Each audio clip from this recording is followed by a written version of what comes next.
So the first question was, how do we get children more involved?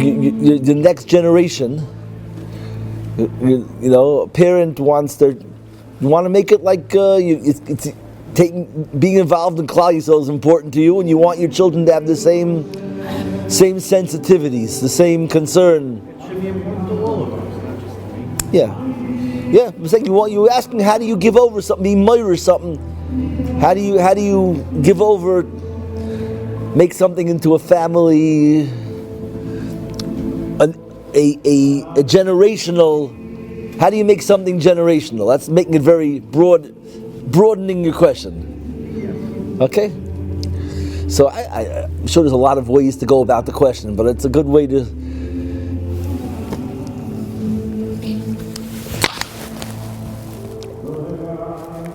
I think if you have a healthy relationship with your kids, some kids will, whatever you. That can mean other words. No. That wasn't. If I would have just said that would have. I have a whole.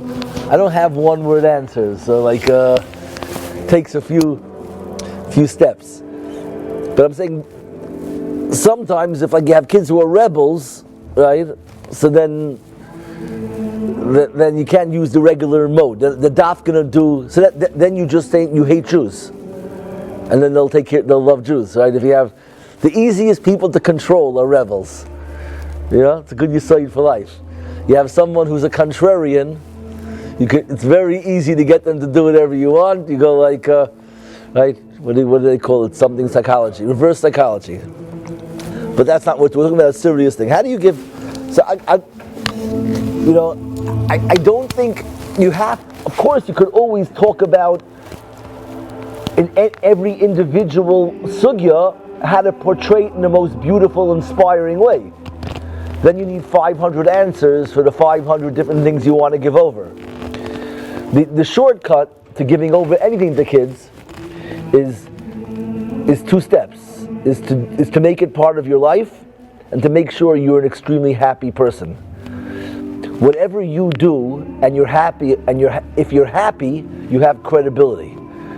The way children learn that something is a good thing to do is when it's not that the parents do it, because if parents do it and parents are miserable or meiser nefesh, then you lav dafka not necessarily giving that over to the next generation, because just because my parents did it, if my parents were suffering from it, that's been the story for many families. Their parents were very frum and very ehrlich, and they wonder why the children are not going in their way, because maybe you were bitter, or maybe you were sad, or maybe you were, it's.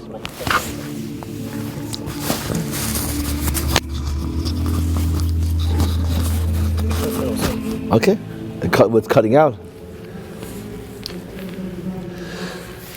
It's very important to be happy with what you do. If you're not happy, then the whole message gets lost. Or it's adarabah, you give literally the opposite. People don't think about it. People just think I have to be a role model. A role model is providing an image of what you want, and then you have to give over the image of this something desirable or not. You made a very articulate description of what your position is. Now the question is that something I want part of? And that what makes your kids decide to go to do what you do is if it worked for you, and it worked for the house, and it worked for the family. Anything that parents are happy, anything that's done with a smile, kids want to do that again. Anything that was with lachatz and tsar and is to the degree that the family was in turmoil because of it, or lachatz because of it, is the degree that not going to be interested in it. People are trying to escape these things. I don't know, whatever. I tried to take a shortcut answer, and it's not, but it's a real answer. I'm scared. You probably wanted a description of how to give over Kirov and show how beautiful it is. Are your kids involved with you in this? Yeah, my kids. I happen to like to make things fun. I make things. Everything's a party. Everything's fun. So whatever we're doing, my kids are into. Not because Tati said so, because they believe me. Because I'm having a party. I'm just like happy, and that last step is the thing that no one thinks about, and that's the most important step. Everyone, when people are preparing anything in chinuch, they're trying to think about how to make the best argument. How do I explain this? How do I say it over? What's the most inspiring way to share this information? And the most important step is, and you have to enjoy it, because that's like your signature on it, whether you really believe what you said. Are you saying it or do you believe it? How big is your smile? You know, so if you raise your kids and whatever you did in your house that was happy, your kids are going to believe you. Whatever you did that you weren't, and if you weren't a happy person, this is like a weird thing to say, but if you're not a happy person, then don't do any of the things you want your kid to do, because then they're going to associate those things with misery. So leave those things untouched, because you're poisoning every well that you open up, you're poisoning if you're not happy. So if you're not a happy person, limit all the things. The broader of a net that you cast in your life, the more wells that you're poisoning. I think it's real. It's like I'm saying it like trite, but it's a very, very important rule. Yeah. Do you want something more? No. Okay. It's ideas.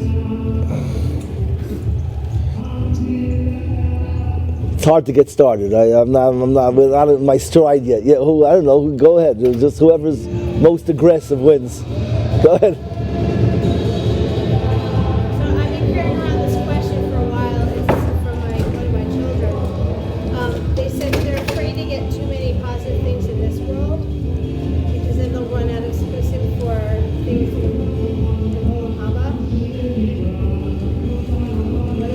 Wow.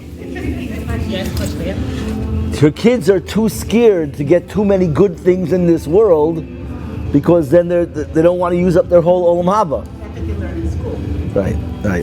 Sad.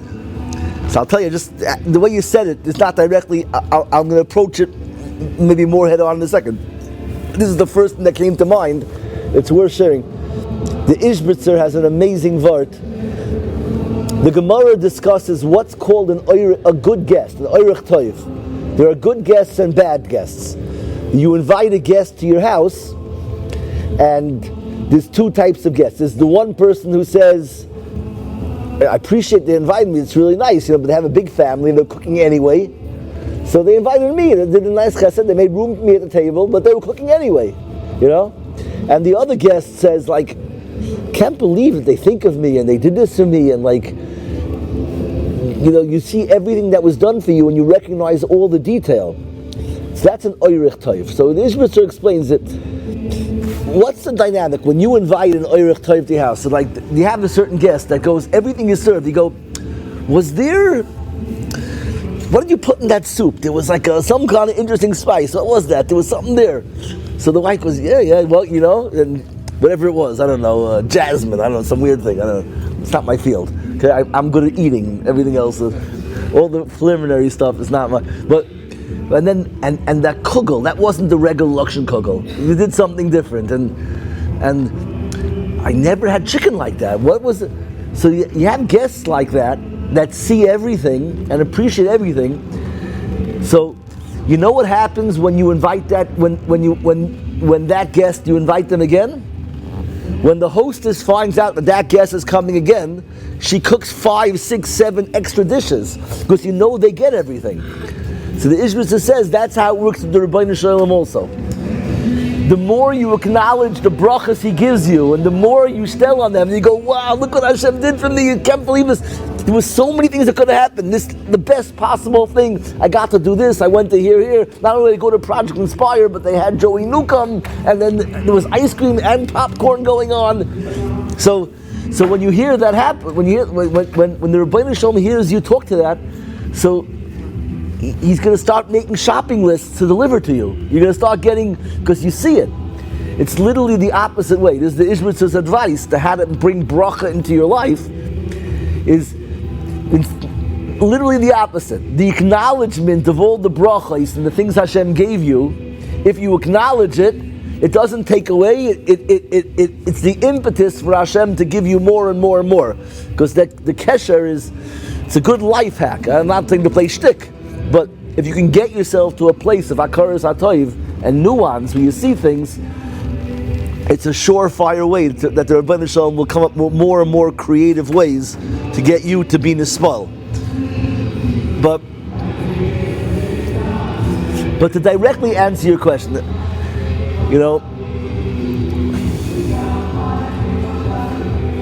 it's very hard with the music, But okay, how's it going to do on the recording? The recording is going to get ruined by it. They'll hear.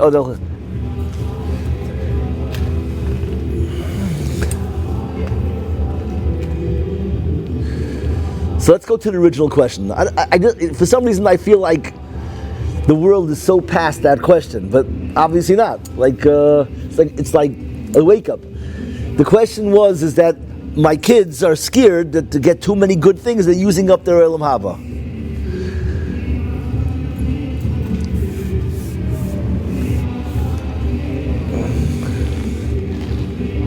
So this, I guess, where do you bite into this from? The whole idea that Olam Haba is prizes. We do mitzvahs, we get checks and X's and points, and then you cash it in for goods and prizes, or you go to Gehenna and you get punishments for all the. It's a very artificial way to understand life, right? It's what's the real understanding of schar? Right? We say schar mitzvah. That when we do something, I'm trying to think of the simplest way to say this. Why am I having a hard time? The music is distracting. No, it's not. Even the question. What's the question? It's like.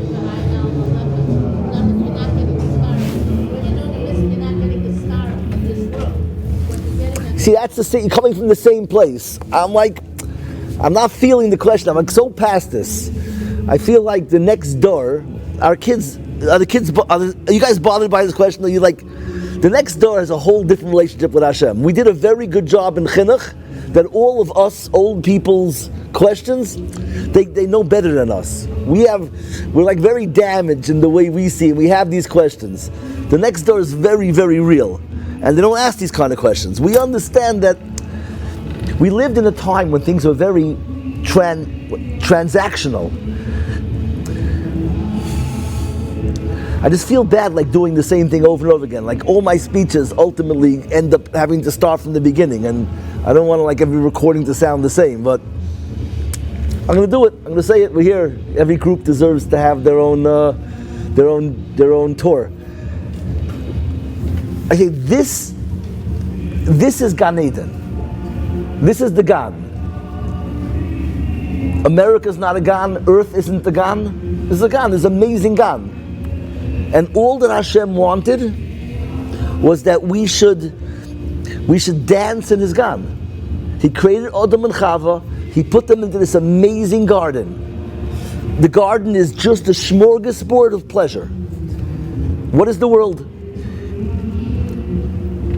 The world is Vateira ha'isha ki toiv ha'etz lamachol savo le'einayim nechmad lahaskel. The world is full of deliciousness, toiv lamachol, beauty, tava le'einayim, desirable to the eyes, amazing, beautiful things, nechmad lahaskel, appealing to think about, enlightenment. The world is so deep, it's so beautiful, it's so delicious. And our entire job in life was to just marinate in this world. That's all Hashem wanted. So what's the Yetzer Tov? The Yetzer Tov is the part of you that wants to wake up early and just dance and just sing and walk barefoot in this garden and just experience. That's the Yetzer Tov. We have such an old-fashioned way of thinking that we got like from Doros that weren't sophisticated in Torah, and it's a very when people aren't sophisticated in things, they automatically assume that suffering is holy. And we were all damaged by this. When do parents tell their kids that they're good kids? When did we hear that we're good kids? Every time we let someone go ahead of us in line, every time there was one piece of pizza I gave to my brother, we grow up associating goodness with sacrifice and suffering. That's not Yiddishkeit. It's a mitzvah to put someone first, to be selfless. But the purpose of life is Hashem is a meitiv. He wants you to be happy. Simcha is the true experience of the Rebbeinu Shalom, not having. Sacrifice is, it's a very sad thing when you have to do that. And okay, I'll explain where sacrifice comes in, but in a minute. Let me first do the proper way to see it. So this is the Gan. HaKadosh Baruch Hu wants us to have joy. So what's the Yetzer Hara? Who doesn't want to have pleasure? Everybody thinks that the Yetzer Hara wants pleasure. And I'll say it simpler. Everyone thinks that the Yetzer Hara wants this world and the Yetzer Tov wants the next world. That's how we're raised. So I'm saying forget all that. Let's try it a different way. The Rebbeinu Shalom created this world. This world's an amazing world. So if the Yetzer Tov is to want this world, so what's the Yetzer Hara then? If the Yetzer Tov wants the next world, the Yetzer Hara wants this world. If you change it backwards, the Yetzer Tov wants this world. So what's the Yetzer Hara? What? Not wanting to get the next world. What does that? What do you think what that means? Sounds deep. What does that mean? Not wanting. So that's the same as the old way. That not wanting that taking it here, but I'm saying taking it here is good. Not wanting us to this way. Well, it's good. I'm proposing a new thing. Imagine that what I was saying is true. The Yetzer Tov wants total simcha in this world. So what's the negative voice then? Wants to suffer. What? Wants to suffer. Why would someone want to suffer? I want something that's believable. Wants not to maximize opportunity. What? Not to be able to maximize our opportunity. Why? What's the drive? What's the competing drive? Chasing after things in secret. I'm making a proposal. The Yetzer Tov is desire. Let's say that. Okay, it sounds radical. The Yetzer Tov is desire. Let's say we said that. Okay, you're going to turn your world upside down. Everyone thinks the Yetzer Hara is desire, so I'm saying the Yetzer Tov is desire. So what's the Yetzer Hara then? Giving up. The Yetzer Hara is everything that says, right, don't give up. Yish. So then, what does everybody say? Everyone says, what do you mean? Maybe there's some good desires, there's also bad desires. So I'm proposing that there's no such thing as a bad desire. Okay? It's a little awkward to make this message across. I started backwards, but we're almost there. Let me show it to you. Give me an example of a bad desire, or something people do wrong. Yeah, do you have a desire for Basar V'Chalav? I don't have a desire. We're not supposed to have a desire. I want some desire. Tell me a desire that somebody has. Right now it's Matzah Shabbos. In every Jewish community in America, there's a 7-Eleven or a pizza shop with 25 high school kids, right, hanging out in front of the pizza shop or the 7-Eleven, talking to each other, smoking cigarettes, right? So, why are they there? It's a desire. So drugs is a bad desire. Drugs. Let's drugs. But right now I have my 7-Eleven. Okay, we'll go on the same. 25 kids hanging out in front of 7-Eleven, boys, girls. You've seen it in your town. So, why are they there? What's the desire? Feel like they belong. What? Feel like they belong to a group. Feel happy. To feel happy. So let me tell you what's really going on. What's really going on is when this boy was 8 years old, 10 years old, he was on a school bus. He couldn't get home fast enough because he had a note from his Rebbe that said, Maishi asked the bomb kasha. And the bus was taking too long to get home. He couldn't wait to run home, even though he knew Tati's not coming home from work for 3 hours. But he just wanted to be in the house with a note. Most excited kid in the world. And now he's sitting in 7-Eleven talking to some girl, making fun of her bayim. So what happened was, when he was 8 years old, he was full of desire. He had she'ifas and dreams and longings and yearnings. And now he got so beaten and broken that all those dreams that he had, he doesn't believe any of them are going to come true. He wanted to marry a bas melech. He wanted the best girl. And now he goes, that girl won't even look at me. I'm never going to get a good shidduch. So he's sitting in front of 7-Eleven so he could feel a little good about himself for 5 minutes. This is not desire. This is all Averis are the brokenness where we lost all our dreams. They're dreams that have been chiseled down to nothingness. To call that kid doing that he's a Baal Taiva. He's the furthest thing from a Baal Taiva. It's just a messed up terminology. What do you say to that kid? If you really chop what's going on. You go, how did this happen? I knew you 3 years ago. You were the biggest dreamer in the world. You had such longings and yearnings. What happened? For some reason, we call Averis Taiva. They're really consistently across the board the exact opposite. Desire is what we had before trauma, before drama, before tsar. After tsar, we lose all our dreams. Nobody dreamt of talking to the girl who every other guy already knows. No girl dreamt of being the girl who has 20 guys who are not marrying her or anything, but like nobody dreamt of that. How do you get to that point? Not that you got desires, you lost your dreams. You were crushed. I think you hear this? Test it. Let's try and come up with an Aveira, a Yetzer Hara, that is a longing or a yearning, that comes from desire and not brokenness. Could you think of any? Try hard. They're all shortcuts. They're all masks. They're all band-aids. They're all ways to fool myself, to feel good when I lost my dreams. The first step in having a grown-up view of the world is to start to replace all the words we learned in elementary school. We learn things, Baruch Hashem, we learn Yiddishkeit as children. We learn things very early.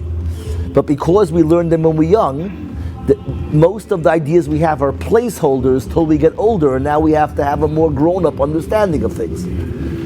So, but the first thing you realize when you get to learn like real Svarim, the real things, what we discover is it's literally almost 180 degrees the opposite of what we thought. The Yetzer Toiv is the most expansive thing, full of longing and yearning. And the Yetzer Hara is the loss of those dreams. In Gan Eden, that's how I started. In Gan Eden, the Gan is the garden. Everybody wants to dance in the garden. Instead, what happens? Where do Adam and Chava find themselves? Curled up, ashamed in the bushes. Right?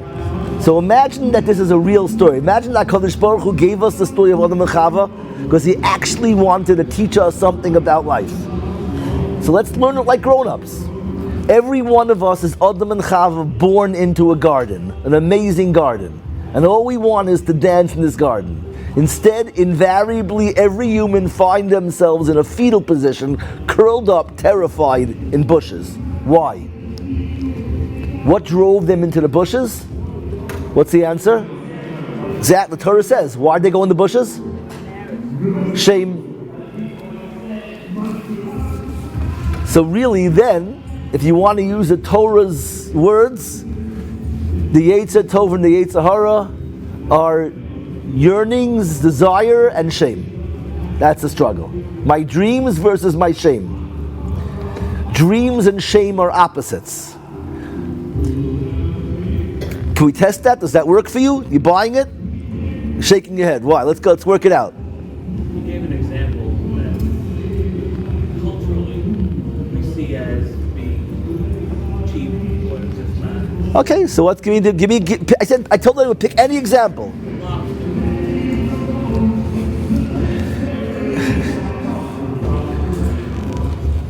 The problem with lobster is that we don't understand, we can't test it because you have no idea what the problem with lobster is. So I can't want to do the Avera. The Avera, what is lobster? Chukim are very difficult to test these things. If I would have to tell you. Those that we have the reason for, is that the reason? Yeah. Why not? Yeah, always more reasons that we don't have. It's a reason we can understand. So let's say that I'm going to do that next. After this, I'm going to explain Chukim and Mishpatim. That's a very important, sounds technical, but it's a fascinating talk. But first, for our purposes here, I want people to be able to test it in their minds. So give me an experience that you have that we can talk about. I can't talk about lobster. I have no idea what the desire for lobster is. What you're feeling, and don't do basa b'cholav or shotness either. Give me something. So a cheeseburger is not a good example? No. What? Because what's wrong? I don't know what it is. It's, to me, a desire for a cheeseburger is the same as the desire for cholent. It's just delicious food. I have no more sophisticated understanding of these things than delicious food. So that's why they're chukim. You know, I can explain to you what it's about, but it's not things that we live with. You'll see.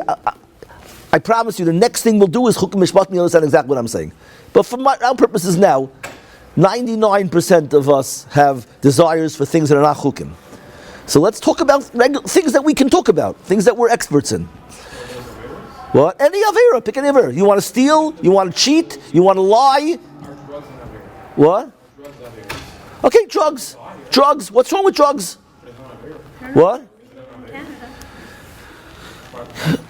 Again, okay. So good. That's a good question. Drugs and avera. That's his question. Okay. You're saying desires. Most of the desires we have aren't necessarily Averas. And if it's an Avera, So let me ask questions. So it's a very good example. I said, give me an example of desires, and let's analyze it. Let's analyze your desire for drugs. That's perfectly fine. Okay? So, is it a desire for drugs? Is that fair to say it's a desire for drugs? What do drugs do? Drugs are a way to mask all of my tsar, to simulate the experience. If it's an upper, it's to simulate the experiences I wanted to earn on my own. If it's a downer, it's a way to minimize all the pain I feel, so it numbs me and frees me. These aren't dreams. These are coping mechanisms to mask the loss of my real dreams. If you really climb the mountains of life and you really experience everything, you don't want anything to numb you. You don't want to miss anything. Wine connoisseurs wash their mouth before they drink wine. They want to experience every subtlety, every detail. Alcoholics don't want to feel anything. They will shoot it straight into their veins because they're trying to check out. There's a difference between a connoisseur and an alcoholic. They both drink wine. Is there what's the difference? What does the connoisseur want? What? He wants to live more. He wants to be more alive. What is the alcoholic doing? He's committing suicide day by day, experience by experience, checking out. So that's not desire. He lost his desire. I don't deny that we use the word desire. I'm saying it's a misplaced word. If you want to use the word desire, you could use it, but we're going to have to come up with two different words then for desire. Good desire. What? I think that I have a different share about this. I'll say it now. Listen, it doesn't matter. The recording is going to be useless because I said all this stuff before on Torah time, but I'll say it because it's a new group. It's not about the recording. It's about you. So you ever heard the idea that the Eskimos have like 30 words for snow? It's a cool thing. A lot of speakers talk about this. The idea is like this, is that in a culture you develop words based on need. So if you, in Eskimos, they do everything with snow. The highways are snow, the bedrooms are snow, the drapes are snow, the windows, the roofs. So you have to know, is this kitchen snow, bathroom snow, bedroom snow, car snow? Which snow is this? Right? We don't need to know much. We need to know there's good snowball snow and bad snowball snow. Right? Because we don't have so many uses for snow. So the idea is that you develop more words for nuance based on needs. The reason why this is a cool thing to know is because based on this, you have a very good tool to figure out what is important in the culture. I can go to any culture and ask the people who live there, so what's your culture about?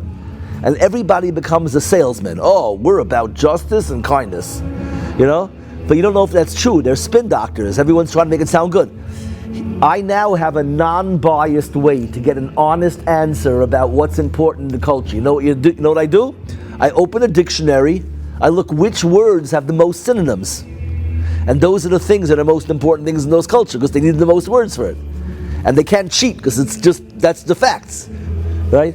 So you can test it. Like in France, in French, the word with the most synonyms is love. So they're all romantic, they're into love. You go to Ireland, you know which word has the most synonyms in Ireland? Drunkenness. 150 words for drunk. Okay? Because there's so many types of drunk. You have to know which drunk are you. Right? In America, the word we have that has the most synonyms is money. Dough, bread, grease, everything means money. So based on this, in Yiddishkeit, which word in Lashon HaKodesh has the most synonyms?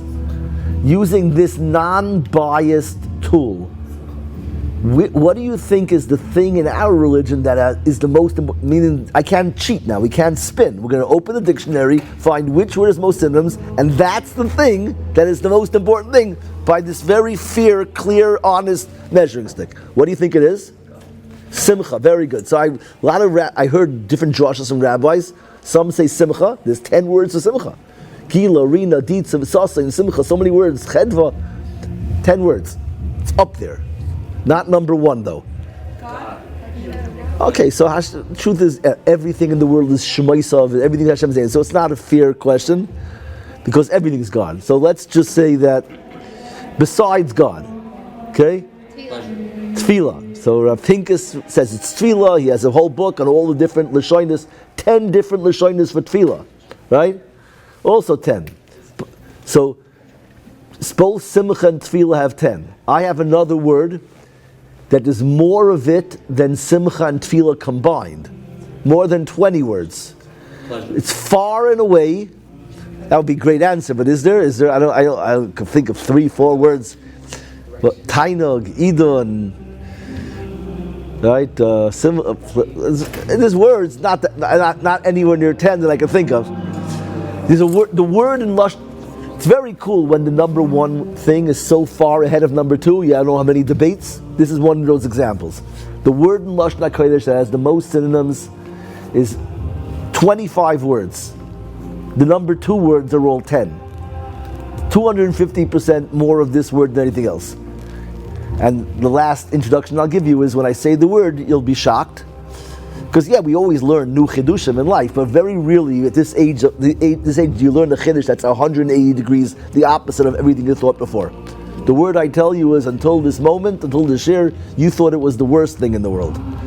And now I'm saying this totally unbiased, totally honest tool.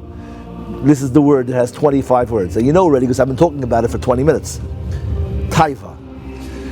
There are 25 words in Lashon HaKodesh for desire. Chemda, Cheshek, Tshuka, Rotzain, She'ifa, Kamalacha, Tzamlacha Nafshi, Kamlacha Basari, Nichsefa, Kolsa, Nafshi, Yachel Hashem, Mavoye Levov, Kayol Ta'aroi Galafike Moyim, Hamu Meyai, Acha Sha'alti Mesim, Oysa Avakesh, Chemda, Cheshek, Kivoy, Rotzain. There are 25 words for longing. There's probably much more than that. Once you get into Chazals, that Esroig, Merageg means Rotzain, and Aviv Shomer Sadavar means Rotzain, and I don't know how many you'll get up to. But it's endless. The most important thing in Judaism is desire. Desire is the holiest thing in the world. As children, that's all we are. Dreams. Dreaming is the innocent expression of longing and yearning. And then what happens is we get clobbered, and things happen, and we start to say it'll never happen. And when we believe it'll never happen, then all of my desires become painful. Because when I dream of something and it's not going to happen, it begins to hurt. Yeah.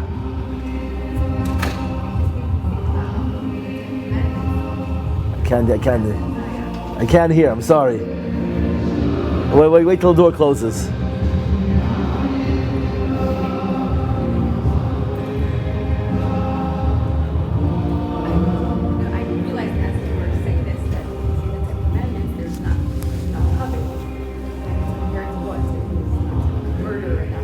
Doesn't say you can't have desire. It says you can't desire your friend's wife, your friend's car, your friend's house.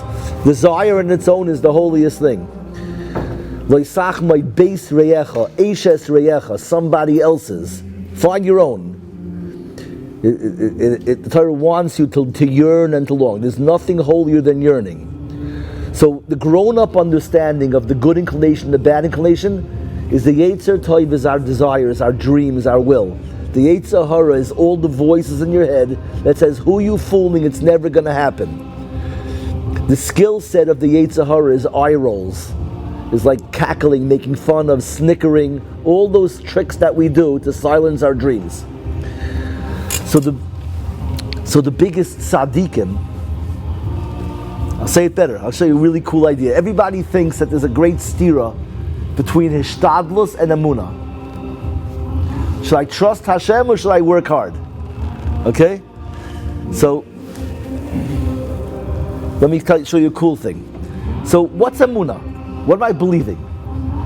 The emunah is that Hashem created this world. Hashem is good. Hashem loves us. Hashem only made the world to be good to us. That means that this world is designed for my benefit. If you really believe that this world is designed for your benefit, that this world works, it's not a trick. Imagine we believe that. You have real emunah. Hashem created the world. Hashem is not cruel. Hashem is loving. Hashem is fair. Hashem designed the world that if I try hard and I do it, I will be successful. So if you believe that for real, what are you going to do? What? So who is the person in the world who is screaming out the loudest that Hashem is good? Who is the biggest Mekadesh Shem Shemayim? Hashem, who is screaming at that? Hashem is amazing. The whole world He made is amazing. Who is saying that the best? You know who? The first guy up in the morning. The people who are living and throwing themselves into life. Getting up, hishtadlus is not the opposite of emunah. It's the child of emunah. Emunah creates hishtadlus. When you believe that Hashem is good, you throw yourself in. It's going to work. Who is the biggest mechalel shem shemayim? Who is screaming out the loudest that this whole thing is broken, Hashem is not real? Who's doing that the loudest? The guy who pushes the snooze button the most times. There's no desire to sleep late. The desire is to create and to live. Sleeping late is hiding from, because I don't believe, no one is sleeping late when they believe that there is my kid's chasna is going on. Why is everything not a chasna? Why is everything not a dance? Because we sleep late because we believe it's not worth it. It's not going to work anyway. I'm not going to get the job. I'm not going to get the shidduch. I'm not going to get into these. I'm not going to understand the shir. So it's a long day to survive. Let me check out. The Yetzer Hara is Yush. And the person who checks out is that Chil Hashem. Pushing a snooze button is saying, I don't believe this is going to work. Before we get knocked around and before we start to lose belief in things, we don't even know from the snooze buttons. The first people up in any house are the little kids. They're bouncing off the walls. We don't start to sleep late till we're teenagers and we get iPads. Until things happen. Children are on fire. They are we there yet? That's like the mantra of the kid. You can't get there fast enough. So we have such a backwards way of seeing the world. So if you're living bislavus and you're happy, you're not using up schar, that is the mitzvah. The secret way to have, you know how you have more Olam Haba? The happier you are, the more Olam Haba you'll have. You know how you lose your Olam Haba? You'd be miserable. People think that miserable us, I'm going to have an Olam Haba because I suffered so much here. Yeah. So that trying is after someone has a desire, they really want it and they try. And what happens if they trying doesn't necessarily mean that they're going to accomplish what they can try, and if it's out of their head, it's out of their head. Like, as in, what is, does the shabbos bring what they want? Not necessarily.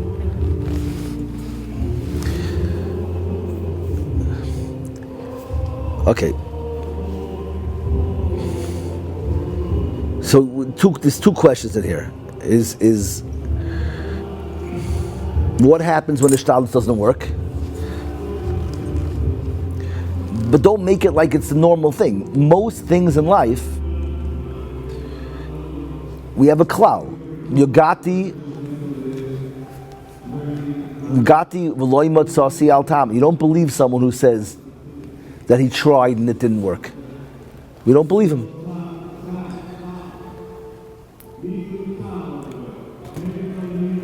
When people are not matzliach, usually it means that you didn't try hard enough. Usually. And it doesn't always work. We'll see. When someone, I guess. But I'm saying I'm trying. It's a hard question because now we're getting into things where people have their own personal experiences. So I have to be sensitive. I can't give a philosophical talk, so I have to do it in a different way. There's two things like this.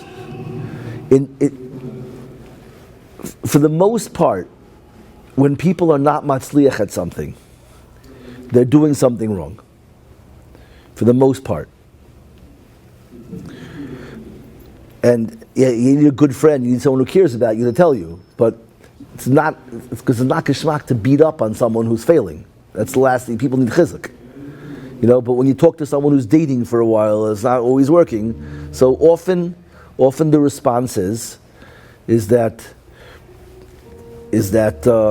maybe you're bitter, and you're not giving off happy vibes. If you go into job interviews and not getting jobs, people who are positive, it's such a hard talk. Everyone's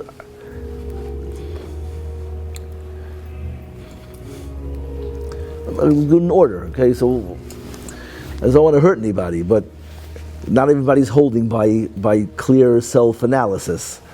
But when you get to a point where you take ownership of your life and you realize that Hashem is a meitiv, He's not cheating us.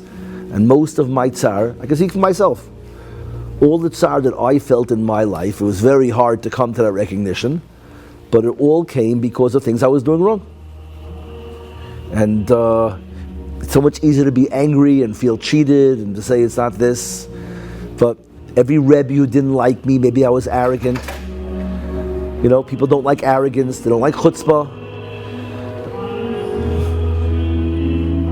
Your friend gets promoted and you don't, maybe they work harder, maybe you were charming and that's all you had, and they saw that that they're real and they're humble and they're putting the work in.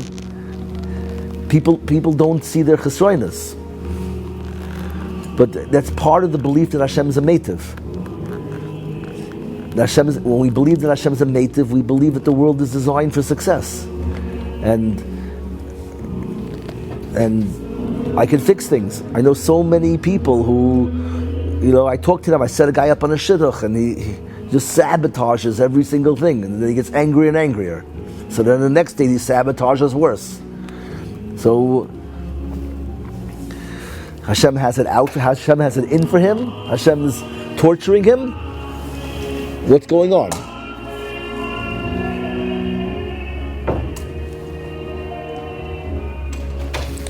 Sandy, help me out. I feel like I'm getting so negative. You know my Torah. Get me back on track. I'm just I'm tired. I lose my whole. I don't want to be heavy. You know what? Let me say an opposite vert. Sometimes you feel like you're going in a certain dark direction. You have to go the opposite way, and it'll end me up in the middle. Let me tell you the opposite vert. What? What was the question? What was the question? This question was. So that when someone has a mood like that, What happens when you fail? What happens when you keep on failing at something? What happens when it's not You keep on failing. It doesn't work. You keep on trying something, it doesn't work. So I wanted to answer it in order. You know, the first thing is that before you get into magical things, and generally when things don't work, the first thing you have to do is, what am I doing wrong? The Gemara says, you pash patient myself, you search what you did. You look what you're doing wrong.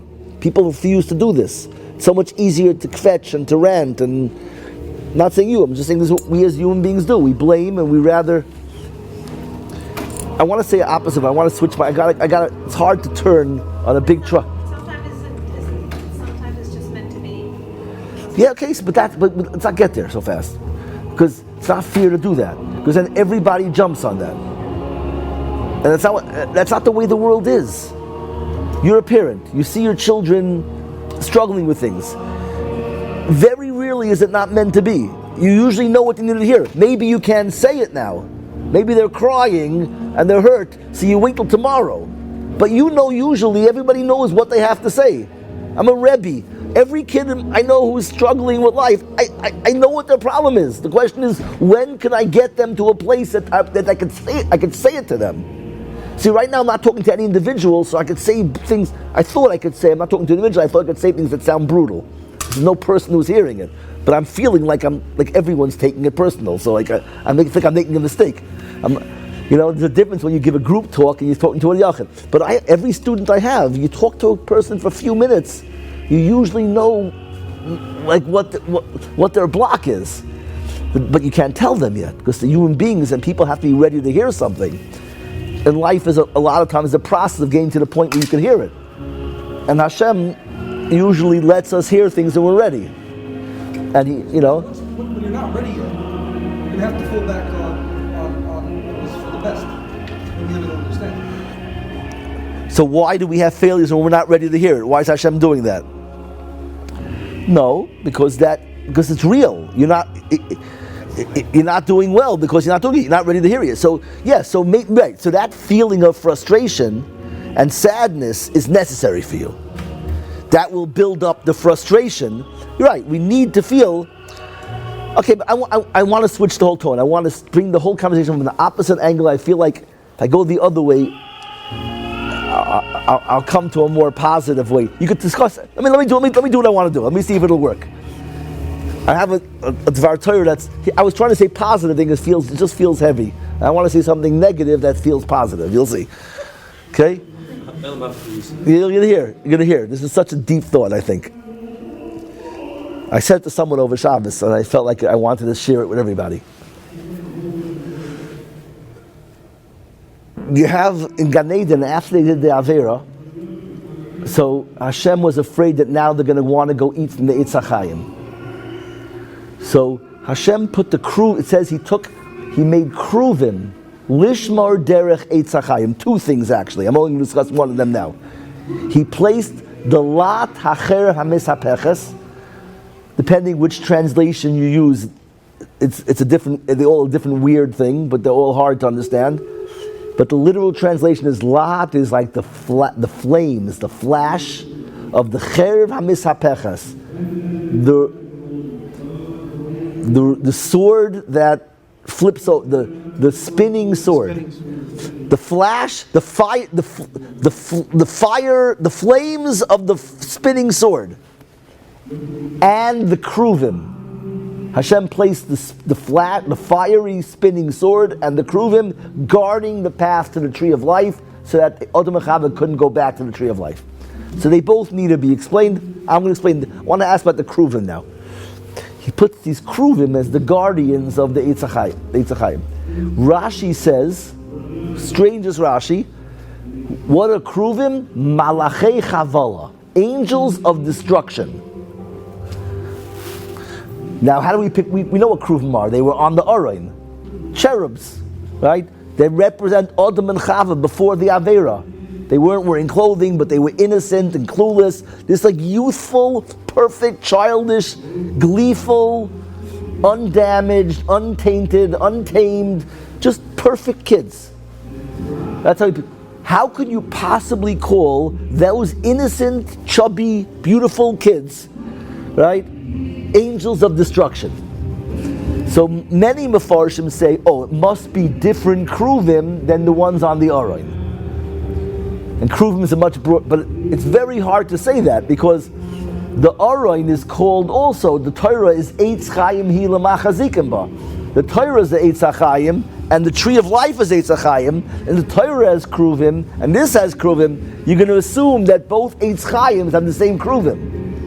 It's very hard to say it's a different kruvim if it's the same thing. It's the Torah and the tree of life. They're both called the tree of life. So what I think is, you know why kruvim are called Malachei Chavala? Because the most dangerous, damaging thing in the world is kruvim. Those little innocent, bubbly, perfect little kids are what destroy our lives. That we think that's the model of existence. We're all supposed to be innocent, pure, bubbly kids. And as soon as we're not that anymore, we think our lives were ruined. The idea that we're supposed to aspire to being kruvim is what destroys people's lives. So we all feel like, I lost out on life. My life was ruined. Jews are supposed to be innocent, bubbly kruvim who have no busha and no shame. And now, I remember when I was like that, and it's all gone. And now my life is ruined. And when you feel like your life is ruined, you throw in the towel and you live with reluctance and hesitancy and you don't invest yourself. So the thing that destroys the world are kruvim. That image. There are something called kruvim, there is something called perfection, but it's not for the real world. Hashem puts the kruvim guarding the Eitz HaChaim. The Eitz HaChaim is the tree of no averas. That's not for us. We're Eitz HaDas people. We're Adam and Chava. That tree is for kruvim. On the Aron there's kruvim. Because the Aron is behind the curtain that no one can go into. It's not meant for people. The Kohen Gadol on Yom Kippur can go in there when he has the Ketores with the cloud, and even then he has to wear a rope around his ankle because it's very likely he's going to die. Nobody can withstand kruvim. There's no kruvim. But everyone has this picture in their heads of kruvim. And we think that my kruvim stage is too late. And I'm damaged, I'm broken, I'm dirty, I'm wrong, I'm bad. That destroys our lives. Such an important yesod to know. Judaism has nothing to do with kruvim. We believe that there's something called perfect little kids, and we have that on top of our Aron in the Holy of Holies as a theoretical thing. But the real world is people who have crashed and burned multiple times. Because the purpose of life is not to be perfect. Most people look at it, I had a birthday when I was born, and then I almost died the day I was shot out of the sky. I was flying, I was soaring, I was on top of the world. And then I was rejected from seminary, I was rejected from high school. I didn't get into this, my life is over. That's what people think. Because we think the purpose of life is to be kruvim. And this was the day I got dented. And the Torah is letting us know it's exactly the opposite. The purpose of life is not to soar. The day you get shot out of the sky is not the day you died. The day you got shot out of the sky is the day you were born. Your birthday is the day you got shot down. Because the purpose of life is not to fly. The purpose of life is to learn how to fly again. That's the purpose of life. Your birthday, you were not complete when you were that chubby little kruv. You were in a waiting room. Hashem was waiting for the moment where you crash, where you get shot down.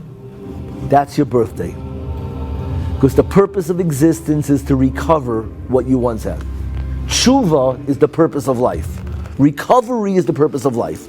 The Torah begins really with Adam and Chava thrown out of Gan Eden, or Adam and Chava hiding in the bushes. And the story of life, the entire story of the Torah, is how to get Adam and Chava out of the bushes back in the Gan.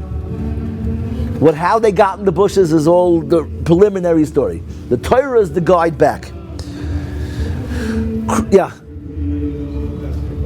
Wait, so the reason why I switched this now is because now I can continue talking about failure. But you have to understand that you needed the introduction to failure to know that failure is holy.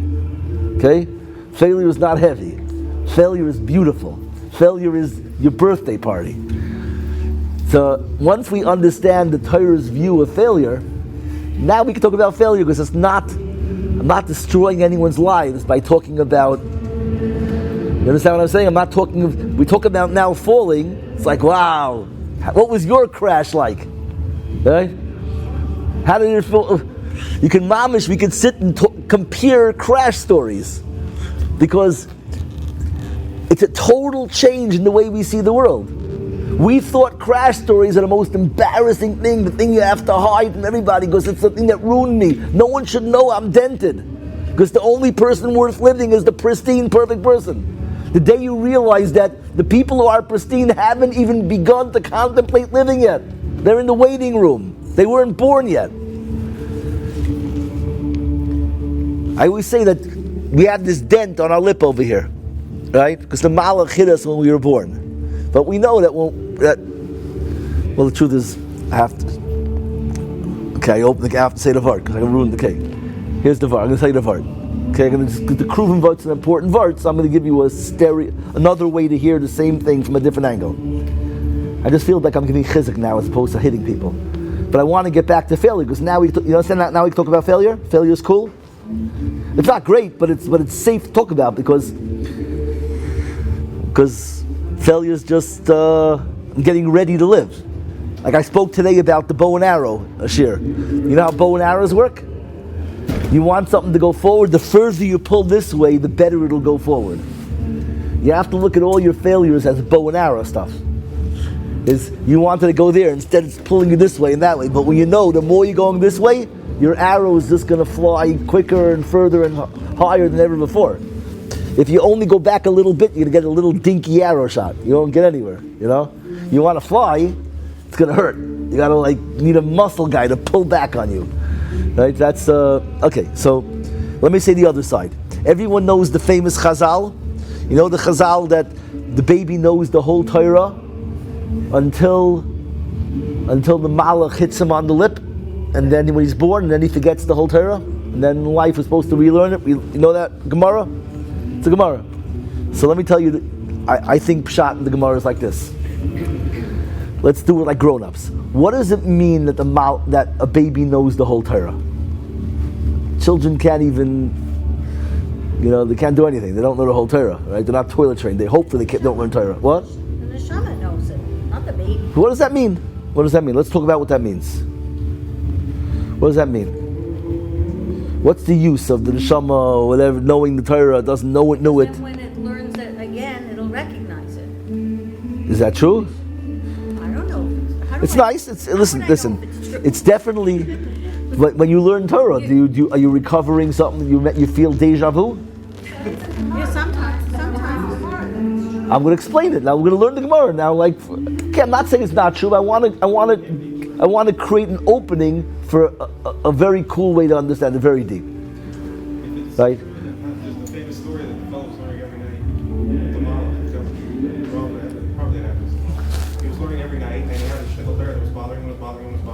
He couldn't get it, and finally he asked this model next day he saw someone else have the same kasha, and he gave up the shot. 2 seconds. How could it be? He broke down the third. He broke down? Okay. So it can't be the whole third. Okay, listen. There's ayin palm Torah. There's everything. There's 100 levels to understand it, and there's more magical, mystical things than I could ever imagine. But we're here at night. I don't want to give you magic. I want to give you something that we can talk slow. We can wrap our heads around it.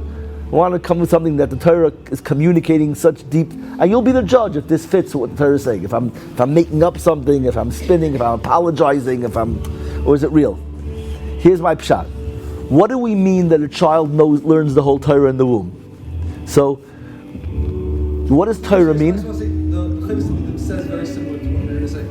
Okay. He has my back. He doesn't want me to sound so radical. Okay. The Chavis al Talmidim is the Piasets the Reva, so it's like legit.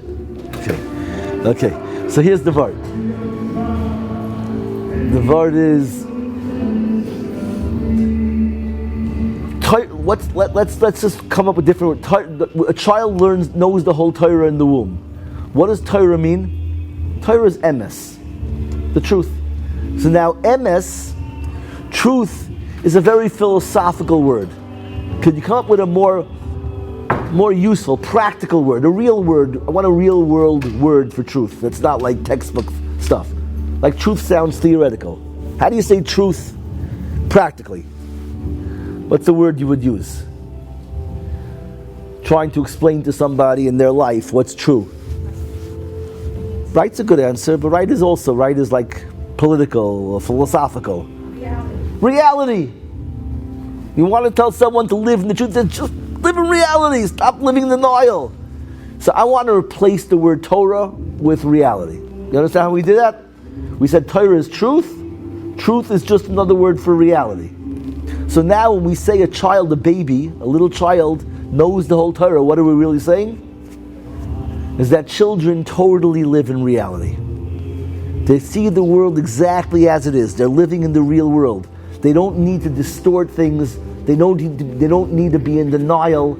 They've done nothing in their lives they're ashamed of. They have to lie to themselves. So children live in reality. And then until when? Until the malach hits them. Malach is the idea, is a messenger. Until whoever the messenger is who claps us, we all get knocked around. And when we get knocked around, we don't believe that all the things we wanted will come true.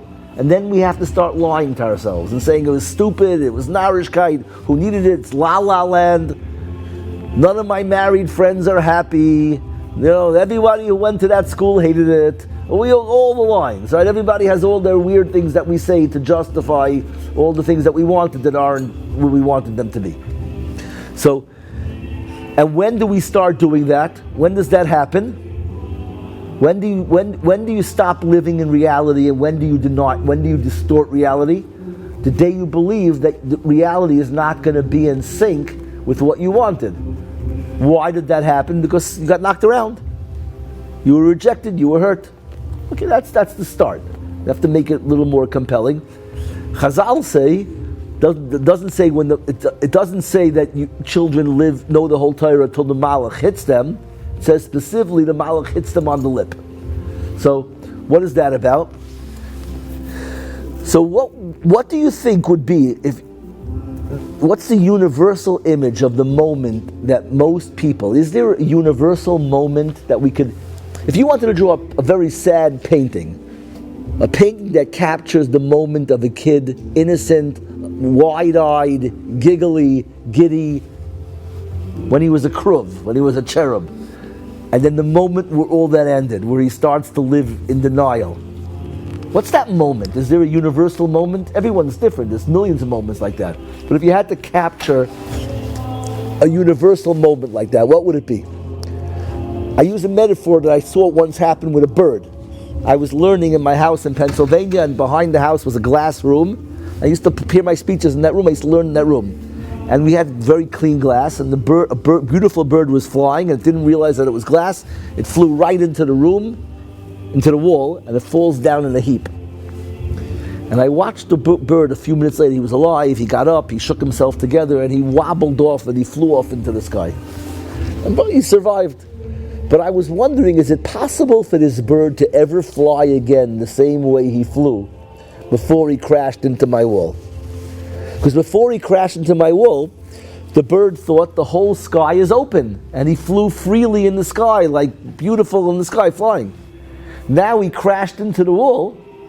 For the rest of his life, he's going to wonder, 99% of the sky is open, but every once in a while, there's a really hard spot. Right? So he's going to fly with like his beak, like, he doesn't want to have that 90-degree contact. He's going to like fly, protecting himself with a certain reluctance in his flight, because he's going to protect himself. So you have that image? No. You don't picture it? No, because I don't think the birds think that way. No? It's a bird. It's bird brain. Yeah, it's bird brain. Birds. So my question is, let's say birds think that way, okay? It's a mushal. Don't get hung up on the mushal. My question is there a human moment like that? If I drew the picture of the bird hitting the wall, it would be a very sad moment. Everybody would picture, dashed dreams. What's the human moment of the contact of beak to glass wall? Is there one moment that everybody go, wow, that's the moment? So I think I have one moment. You see, when we're little kids, everybody has little nephews or sisters or cousins or remember their own childhood. Every single thing a little kid says is like gold. You go like, wow, that's such a genius. And every time a guest comes, you try and shepherd the kid to say those words again, the words they mispronounce, so they say something cute. And kids grow up, a Jewish kid for sure, grows up thinking he's a genius. He's a genius. He's such a genius. They can't all be geniuses, right? Then the bar, average. They're all average. Yeah? Okay. Everyone's a genius. So we tell kids, every time the kid opens his mouth, the kid knows how powerful they are. They're so powerful, these kids. Oh. And then what happens one day, so the kid feels like a superstar. He comes in, they start to get like greed, like they're not going to say words when you ask them. They play hard to get. They exercise their power. They know how much everybody wants, so they can play games with you. So, but then all of a sudden, one day comes, there's a bunch of guests in the house. So the kid comes out, it's all crowded in the dining room. So the kid comes out and he figures he's going to do his word. So he comes out and he says whatever it is that everybody's always begging him to say. And everyone turns around and goes, shh, not now, shh, sheket. For the first time in his life, he flies into a wall. And instead of getting a wow, he gets shh. And now for the rest of his life, he has to wonder every time he opens his mouth, is this going to be a genius or is this going to be a shush? He doesn't know the rules. Something went wrong, it misfired, he got shushed. That genius thing didn't happen. And he'll never again be able to fly without that reluctance again. So that's my universal moment. So I'm almost done. There's one more stage to the Vart. This is called stage 2 of my Vart. How do you say this? So let's plug that into my story. The kid knows the whole Torah means what? Kids live in reality. Until when? Until the Malach hits him on the lip. What does that mean? Until he gets shushed. Okay? Until he gets shushed. What's the problem with the Vart? And the day he gets shushed is the day he's always approaches reality with reluctance. He's not totally living in the world. He's 1 foot in, 1 foot out. The problem with the Vart at this point is it doesn't really match because he doesn't get the dent when he gets shushed. The dent was there when you were born. It was already there. So He already got shushed. when? He got shushed when he was born, or just before he was born. So that's not my story. My story is the day you got shushed. Till you actually got shushed, you were all in. You only became hesitant when you actually got shushed. I'm saying the shush is the actual shush. You were complete beforehand. So then you should get. Why was the dent there first? So what's the answer? So the answer is the same thing I was telling you. It's such a huge thing. The dent is like this.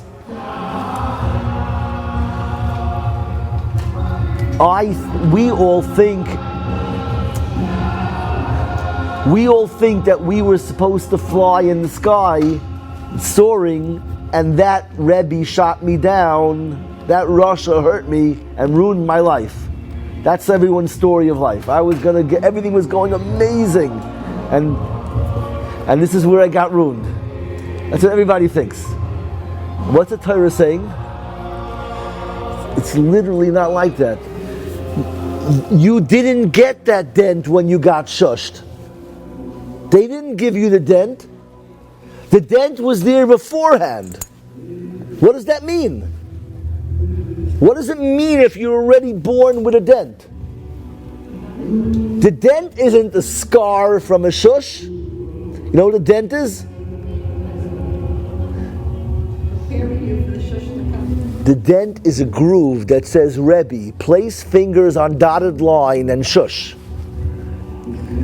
We were designed with a groove, perfectly designed to be shushed. You were supposed to be shushed. The story of life isn't, I was flying and he shot me down. You know what the purpose of life is? To fly and to get shot down and learn how to fly again. We were designed to be shushed. If you weren't shushed yet, you didn't begin living. Because until that finger is put on the dotted line, you weren't complete. When you're born, there's a dotted line. You're waiting for someone to finally put their finger there. We were meant to be shushed. That person who hurt me didn't ruin my life. It hurt. And they're Rishayim. They should never have done it. Hashem was using them to do his dirty work. And they'll get punished. But this was supposed to happen. They were just his messenger. He uses bad people to do all the dirty work. But you have to go back in your mind to the time you were shushed. Whatever it was that happened, that you thought ruined your life. When you stopped being a kruv. And you have to realize that that wasn't the disruption of your life that was supposed to happen. This vart is the same as the kruvim vart. The worst thing in the world is that picture that was supposed to be innocent little chubby kruvim. That destroys us. The idea that I was supposed to fly destroys us. The idea that I was supposed to talk and no one will shush me and I got shushed destroys us. You were meant to fly and get shot down. You were meant to fail. You were meant to get clobbered, whatever it is. All that stuff. Nobody ruined anything. We're all exactly where we were supposed to be. To me, this is the most useful, therapeutic clarity in the world. Because most people live the rest of their lives with the damage of feeling like someone derailed my life. That's why the Kruvim are called angels of destruction. The single most dangerous thing in the world is the image of a perfect little Kruv. Because if you ever meet a perfect little Kruv, you know who you're meeting? A con man. A faker and a liar. There are no Kruvim in the world. There are just people with more makeup. Better masks. That's all. So this is a very liberating idea. If you really believe it and you really hear it, then you can talk all day long about failure. And you can have the most realist discussion about failure. The reason why I felt that talking about failure the way we were in the beginning was I just foresaw all the tsar that every word I'm going to say is going to cause people. Because there's nothing I'm going to be able to say that's going to dress up failure in a good way when you think your job is to be perfect. If your job is to be pristine, then there's nothing you could ever say about failure that'll help. So you first need to know this first. That failure is your ticket to the game. And then we can talk about failure. And then we can get real.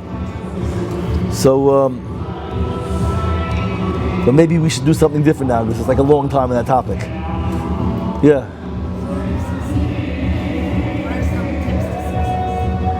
Some tips to success.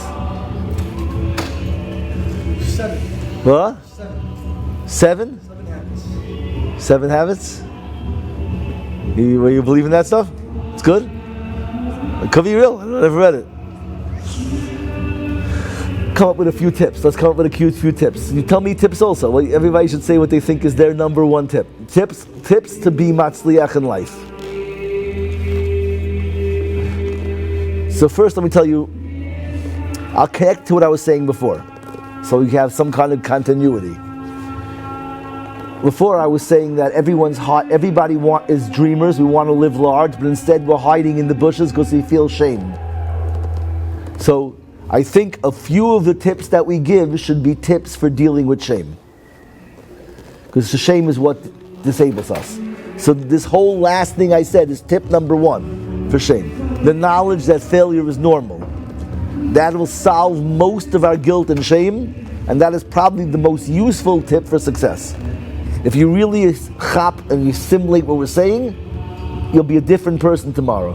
Because 90% of our reluctance in life comes from the feeling that what's it worth and I'm never going to have what I wanted to be. What's the definition of failure? What are you calling failure? What does it mean to fail? Well, again, that's what I just tried to change. The original picture of failure that I was addressing was the idea that you have to be pristine. Okay, but Perfect. just And because that's something proven. doesn't go your way, that's failure. Again, if you're supposed to be a little cherub, those giggly little cherubs, so yeah, they're flawless. They're flawless. That is the most. The purpose of life, or whatever, my opinion, is to grow. And to Okay, learn good. From Yeah, but but in order to get there, you first have to accept that you don't need to be perfect. If you have to be perfect, then the first failure is totally disruptive, and you don't recover from it. And you might be mature and thought out. Many people are not like that. No, you're healthy. Many people don't. Many people. I've been married twice, failed marriage, but Okay. I look at it as So you figured it out. I look at You figured it out without a shear. to my life I understand. made me who I am. But did you always know this? Was there a point when? When I let Hashem into my life, Okay. suddenly everything Okay. became clear. Fine. Everything changed. But I know many. Understand things different. I know many people who have no clue about this, and their entire lives. Listen, most of my college students, they're running from club to club, from bar to bar, from party to party. Why? Because you need a lot of noise to hide from my dreams, my thoughts that I had. Why am I hiding from my thoughts? You only hide from your thoughts when you think your thoughts are out of reach. And how can my thoughts be out of reach? I'm 18. I haven't started to live yet. What right? I'm 71 and I still haven't given up on my dreams. Good. So you're great. But you agree that there are people who have? Okay, yeah. So that's what I'm talking to. I'm not talking to you. You can give the share. You can come do it with me. You could give the share. So you give a tip. Let's give some tips. Other tips. I'm giving my first tip I gave. It's hard for me to give tips because the thing is, I'm generally a very happy person, and I'm a very positive person, and that's why I see things the way I see. And I have a lot of emunah in Hashem, and I know that whatever happens, good, bad, whatever it is, that's the way He wants it, and He wants me to learn something from it. He wants me to grow from it. But yes, I understand that most people are not like that. Okay, so let me crank out some quick tips. When I tell them I'm happy, no, it's not possible. Not possible you're happy. You're lying. Okay? Amazing. How can you be happy? You're all I believe you could be happy, okay? I believe you.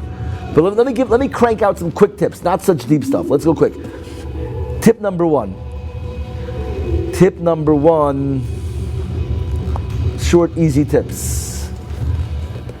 Before you do anything important in life, right before you do it, do something positive. Do something good. Give some tzedakah, call your mother, do a chesed for somebody. Because when you approach something feeling good about yourself, you're in a whole different place. You're not schlepping your legs, your feet, you're all in. It's very important that before you do something holy. Do something good. Nothing like chesed.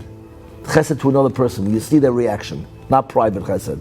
You see someone's try and do something that their whole face lights up.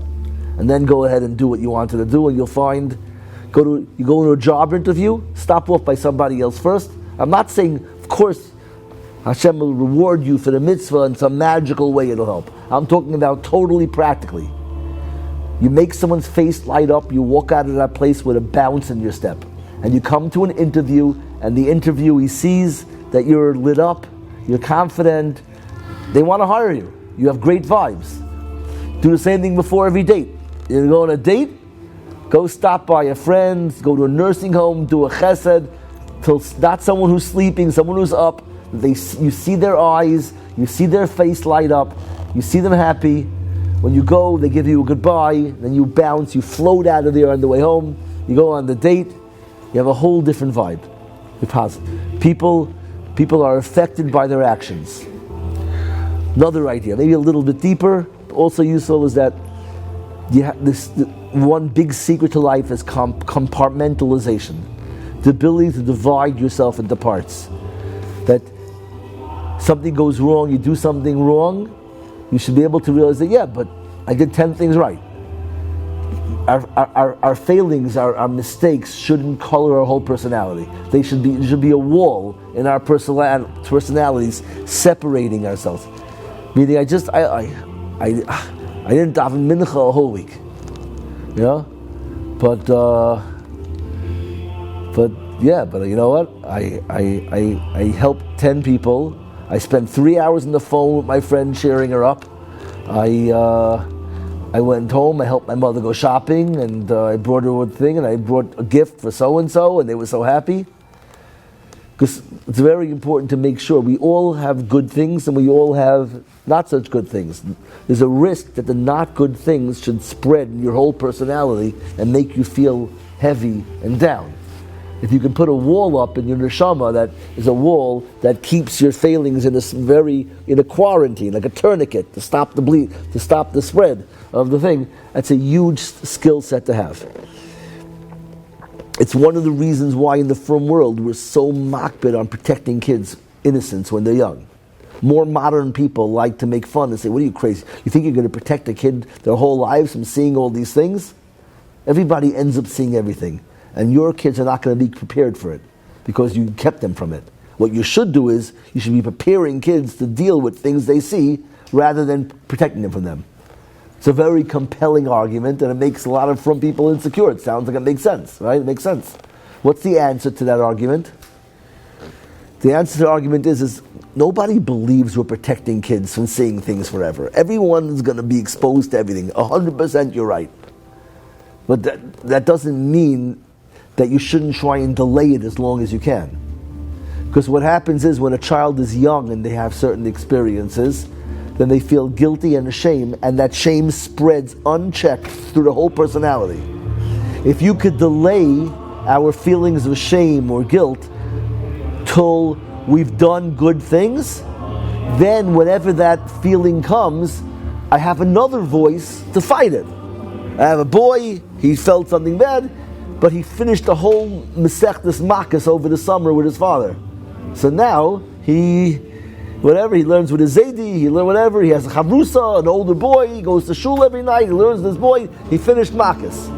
So now he did something bad, but that shame doesn't destroy him. Because he goes, wow, I'm so bad. He goes, yeah, but I finished Makkos. I feel like $1 million. If you could delay his shame for 2 more years till he finishes Bava Kama, now he's a superstar. And now the shame will spread much less.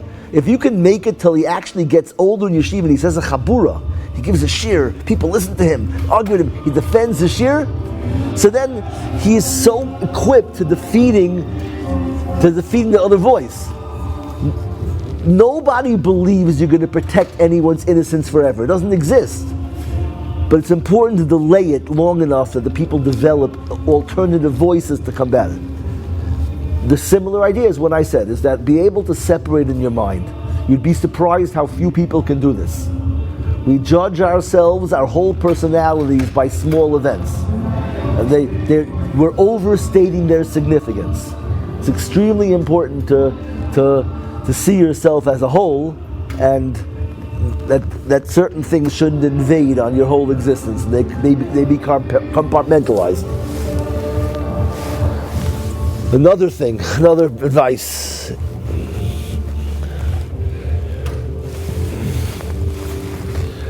I know most of the things I think are for guys, so I don't know anything about girls.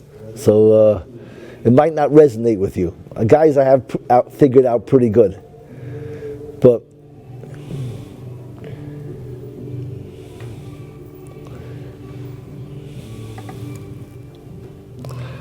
I don't know. I'm trying. What advice I would give girls? It's so hard. Keep away from poisonous people. Girls are already in an amazing place. You don't need to get to a great place. The only thing that can go wrong is someone can schlep you away from it. Like guys need a lot of work to get to a good place. A girl is naturally there. It's yours to lose. But you all know people who will do everything they can to get you to that, to schlep you away from there. And don't let chesed and all those nice words allow you to endure that. We have a rule, your life comes first. And if you feel that the person is having any negative downer effect on you, it's a mitzvah to do chesed for someone. But chesed is supposed to make you feel good, not bad. And if you're doing chesed for someone, you're ending up feeling bad, and that's... Hashem has a big world. He'll find someone else to do chesed for them. You're not the person.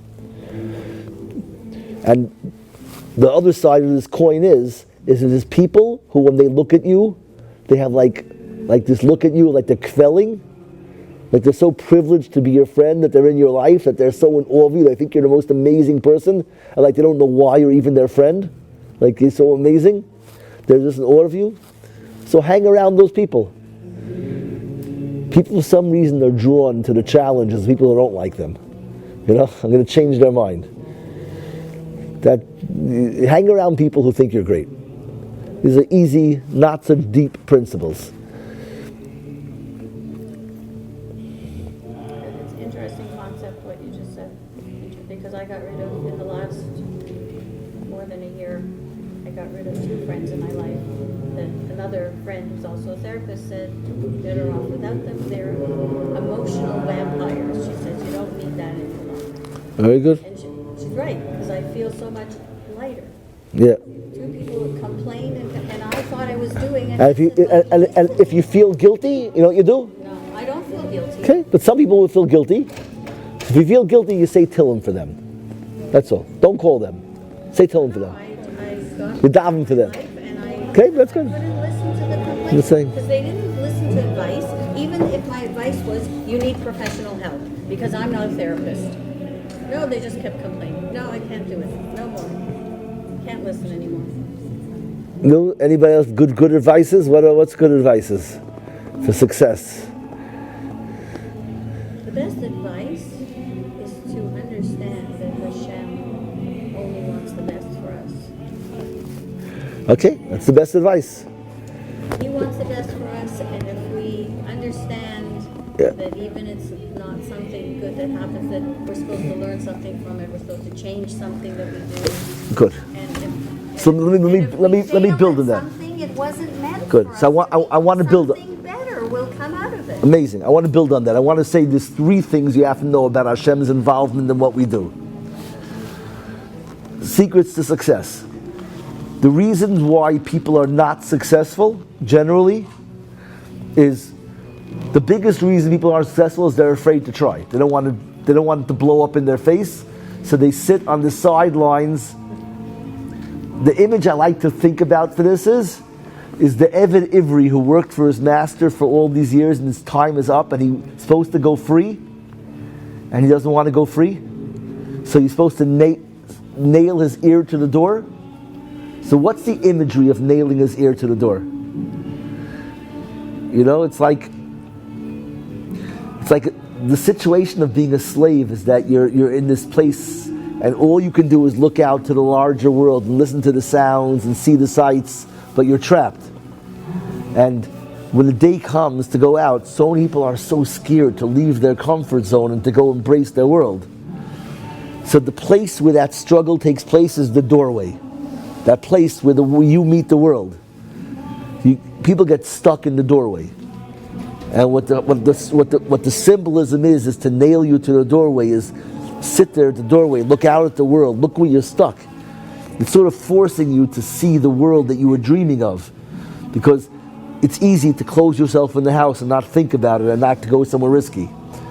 To nail you to the doorway is you sit there, you stay here for a while looking out, you can't leave. You're frozen here in the doorway. The only way you could avoid life is, because life is too exciting. and too intriguing. So the only way if you're committed to avoiding it, playing it safe, you have to close your eyes. You can't. There are books you can't read, and movies you can't see, and people you can't talk to, because I don't want to be reminded of all those things that I wanted to do. So I can't go there. I can't think that. You have to force people to face. That's what the Gemara is saying. The Torah is saying, you force the guy, you stand him in the doorway, you nail him in. You're not going to be able to cop out until I know you saw it and you heard it, and then. So the reason why most people don't succeed is, number one, is they don't even try. They're afraid to try. Number two is, many people do try, but since they're scared, they weren't so scared not to try, but they were scared enough to do it, but they're shaky. You can't walk a tightrope when you're shaking, So some people, if we're using a muscle, you want to walk a tightrope, so some people will never try it and break my neck, it's too scary. Some people will try, and their fear will cause them to fall, because they're shaking. So there's the people who never do anything, and the people who do it and don't succeed because they're doing it with reluctance. They're not tentative. They're hesitant. So and then there's people. A third reason that people don't try is they look at it and they go, "What am I going to do this for? It's so far from what I want. Even if I don't fall and I don't succeed, and I could do this, I'm going to make $10 an hour. What am I going to do with that money? I can't even do this. It's not worth it." So there's the answers to these things, and these are subconsciously the things that cause us to not be matzliach. We don't really work hard because we don't believe the benefits of this, or either we don't. That's how I'll say it. We don't believe that we could do it, or we believe we could do it, but what's the use? The benefits are too small. My abilities are too small, or the benefits are too small. So what's the answer to those two things? This is why we have two Yomim Tovim of Chanukah and Purim. Chazal added two Yomim Tovim to the calendar. Each one of them answers the things that we need to hear, why we're not trying hard. Purim tells you that no matter how dark it looks, you might see no way out of it. The ruler of the world wrote against you. His chief advisor is Haman, Amalek. You're stuck. All of a sudden, out of nowhere, Esther gets everything she wants. She becomes the ruler. Mordechai is in charge. What that says is that you have no right to be scared. Because HaKadosh Baruch, you could walk the tightrope. You know why you walk the tightrope? Because Hashem has a safety net. When you put a safety net under a tightrope, then you stop shaking. Hashem has a safety net? Or He is a safety net. He is the safety net. He provides a safety net. But you're safe. He's going to catch you when you fall. The purpose of Purim is to walk away from Purim knowing one thing. Hashem will catch me when I fall. If you could assimilate that and totally feel it, Hashem will catch me when I fall, you know what happens? There's 1,000 things that you wanted to do that you weren't doing that now you'll do. Because you were afraid you were going to break your neck. When you realize that there's a safety net, you no longer are scared to fall. So Chazal added on Purim because people needed to know there's a safety net. The other Yom Tovim tell you how beautiful the world is, how important things are, how great it is. We know that. But I'm afraid to do it all, no matter how cool and good and holy it is, because I'm going to fall. So they added it on Purim to tell you Hashem catches you when you fall. Why did they add one more Yom Tov Chanukah? What does Chanukah tell us? What more do you need to know? The purpose of everything in Judaism is to help you. Hashem wants to make it easier for you and better for you to have happiness. So what more do you need to know after that? I know Hashem will catch me when I fall, so now I can take all the risks. So still some people don't do it because, like I said, the other fear. I'm not going to break my neck. But what's the use? How much am I going to make already? What am I going to get out of this? I'm going to go to yeshiva and I'm still never going to get the shidduch I want because I come from the wrong family, or I'm this, or I'm that, whatever it is. Yet we have all these Torahs. Even if I am matzliach, it's not enough. Even if I make money, I still can't buy the house I want. I'll never drive the car I want. Can't make that much money. So the Chazal added a second Yom Tov called Chanukah. You know what the lesson of Chanukah is? There's two types of Nisim. There are defensive Nisim and offensive Nisim. A defensive Nes means Hashem will catch you when you fall. An offensive Nes means not only will He catch you when you fall, but everything you do good, He'll multiply it 1,000 times. That little bit of oil that lasts in 1 day, no, it's 8 days. You got a job, it pays $25 an hour, that's what you think. 2 days later, the manager has a heart attack and he goes, you know, I know you're new, but everyone liked you, you were on your game, you be the manager. And then all of a sudden you're running the store and this is the most profitable store in the chain, and they go like, what do we have you here for? You should be this. And in 6 months you're already like corporate, you know? Who knows what could happen? HaKadosh Baruch Hu catches us when we fall, and you have no idea how much He can multiply what you are. I call them two things. Purim is that Hashem is a safety net, and Chanukah is that Hashem is a trampoline. A trampoline means I do a little jump and I can do 15 flips. When you know those two things, you live a different life. All the excuses are gone. What are the excuses? Oh my God, I'm going to break my neck. No, it's a safety net. Okay, a safety net, but so what am I getting? What do they pay tightrope walkers? You know? Who wants to be a tightrope? You have no idea, right? It's a trampoline. You just enter the game, you don't know what can happen. So that's why Chazal added 2 Yom Tovim. So, and these are the most important tools. To get these are psychological tools, but if you can get them into your head, they're true. The problem is, we're so used to going to school and learning so much information and Yadus and all these things that a lot of people are so used to just hearing information, we don't assimilate it. It doesn't become part of me. When you realize that Yiddishkeit is real, it's supposed to become part of your subconscious processing system. Like when you act. How do we learn to internalize things? It's weird. Let me ask you opposite question. Like, how do we not internalize it? I just told you Hashem gives you a safety net. So why are you right now not the bravest person in the world? What stops that from, taking root? Who says she's not? No, I'm not. I don't mean you, personally. I mean you as in you learn information. Why doesn't it automatically take root? What am I missing? I've learned a million things that I get it and I believe it, and it's still not part of my equation when I'm processing it.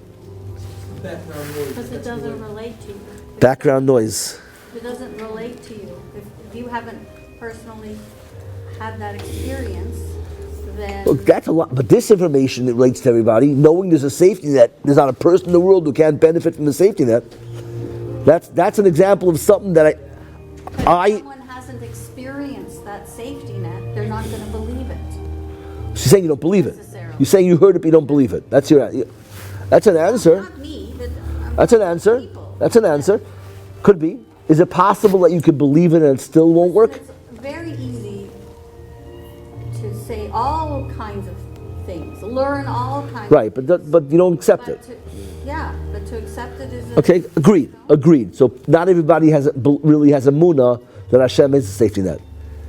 Okay, but let's say, that's the answer. But is that the only answer? Is it possible to believe it 100% and still not, but I think, I'll tell you another thing I think, and maybe I do believe it, but I think for most of our decision-making processes, most of our lives, we've been living for so long, we don't really think before we do, we're on autopilot.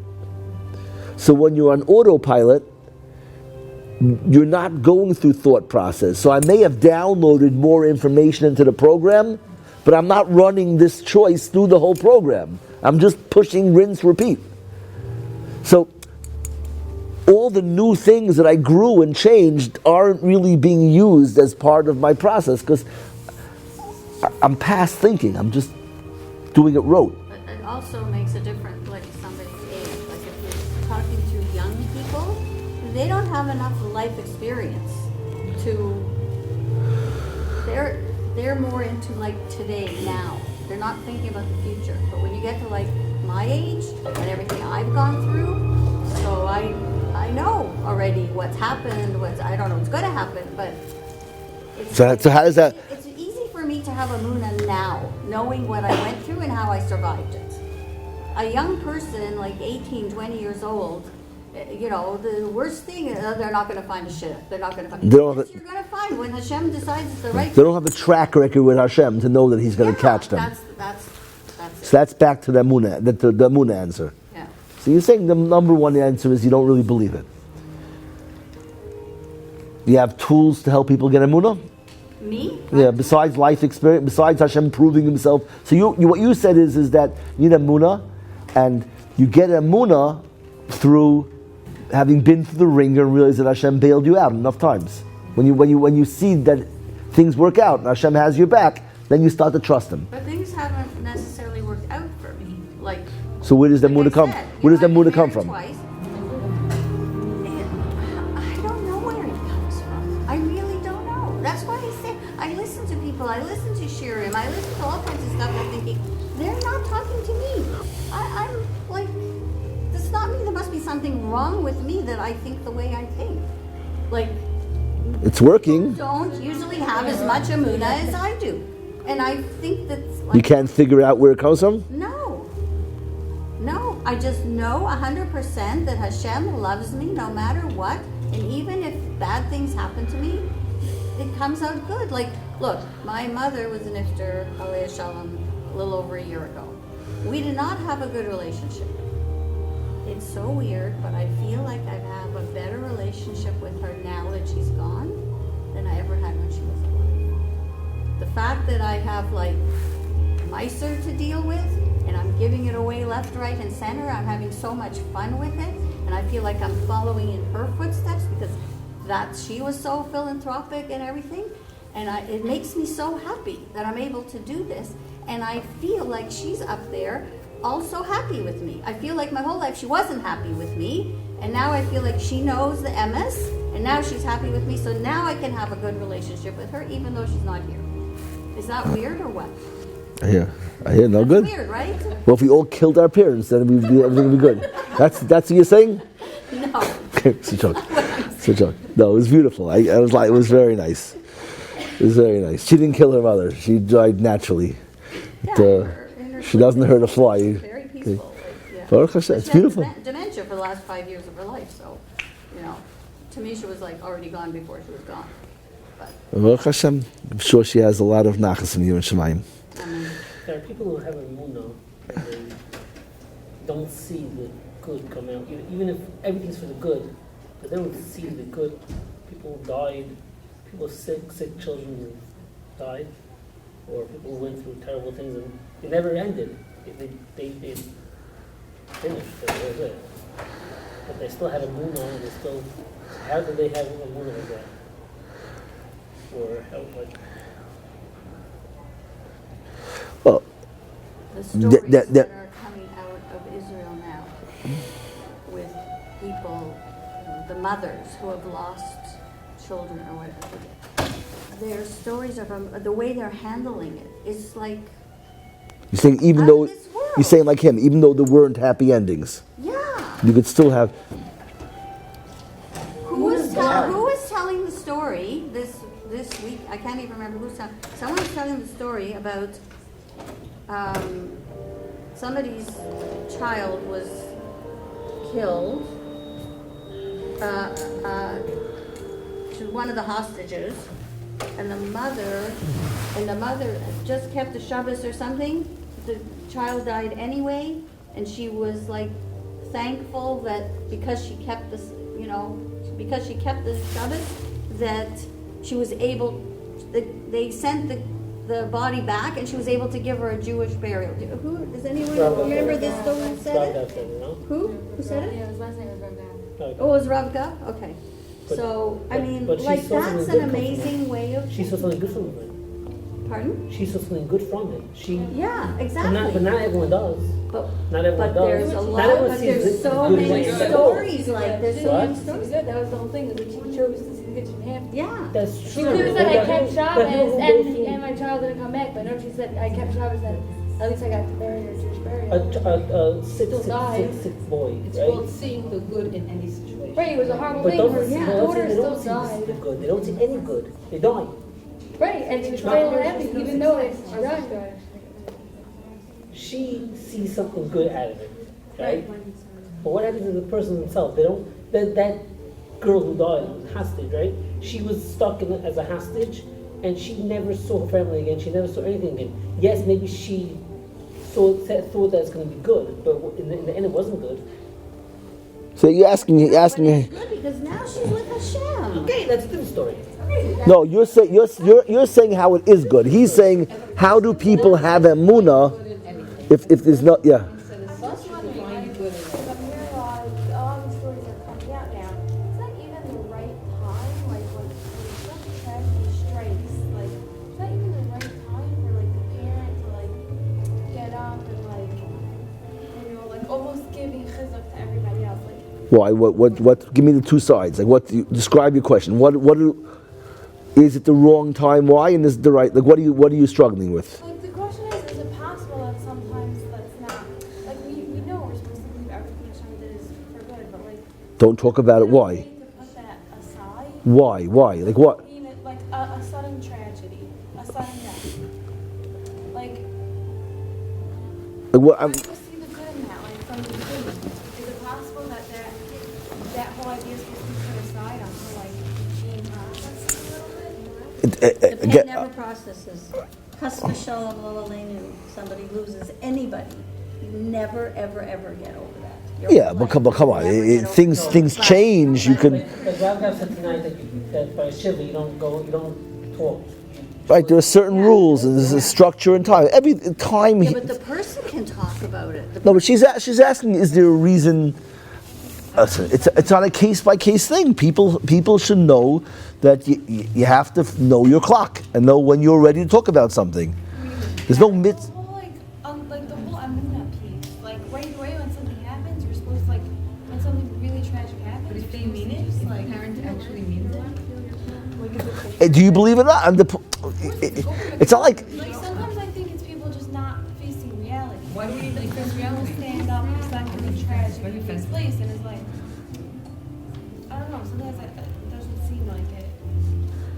I hear what you say. She might be saying you're saying that sometimes people who say it's not really a moon, it's a coping mechanism. They're wishing themselves somewhere. Maybe that's not healthy to be for. You're saying there's a lot of things you could be saying. They're all interesting. It could be that maybe people are. Like one way to say what you're saying is, do we create like a pressure that people have to have a moon right away? We're forcing people to feel to say they're feeling things or think they're feeling things, not ready to feel yet, and we're compounding problems because there's expectation. First of all, I think that's the wrong. I don't feel good about phrasing it that way because. The truth is, maybe I'm wrong. I'll tell you why I feel that way. I feel that way is like, I don't think people who have just lost someone are still so artificial that we're feeling things because people need us to feel it. I think there are certain things that are bigger than that. And you lose someone close to you, I would hope that at those moments are the moments that even the most insecure people are actually thinking for themselves and not acting for the good of the world. So I think people expressing emunah or not, are doing their own agenda. They may not be sincere yet. They may be hoping themselves, talking themselves into something, which is also healthy. Sometimes you have to talk yourself into something, fake it till you make it. It's not a bad thing. The wrong thing would be where someone would feel like I have to say things because people need me to say this, but I have a hard time believing that people are like that. Although any depravity wouldn't shock me. There could be people who have just lost someone so dear and they're still trying to please everybody else. It could happen. I just have a hard time wrapping my head around that. That wouldn't be my go-to assumption. Someone just lost someone, they're giving a chizuk talk to everybody. I wouldn't think that they're using this opportunity to please everyone around them. I would think that they're true at that moment. I would question, like you, the second thing. Are they sincere? Or are they saying what they think they have to say or they're trying to say. That's also good. I have no problem with somebody trying to talk to themselves. We have a expression called he'emanti ki adaber. So normally people think it means I believe that I speak, but really he'emanti ki adaber could mean I believe because I speak. Meaning I talk about emunah and then I start to have it. Talking about things manifests them. And you can cause things to happen by talking about them. So I don't think the two contradict. I think that a person can feel down because they lost a person, and they could still have a mona that whatever this is what was meant to be. What are the two things? They don't contradict. A person can feel down and feel sad or whatever. Yeah. They lose a person, and they can still have a mona that this is what was 100%. meant to be. You know how to feel your feelings. Right. Listen, one of the most common emunas is the belief that Hashem is with me even in bad things. Doesn't have to be a positive. Sometimes those are easier to feel that Hashem is with you. Like Footprints in the sand. what? Okay, very good. Right. Yeah.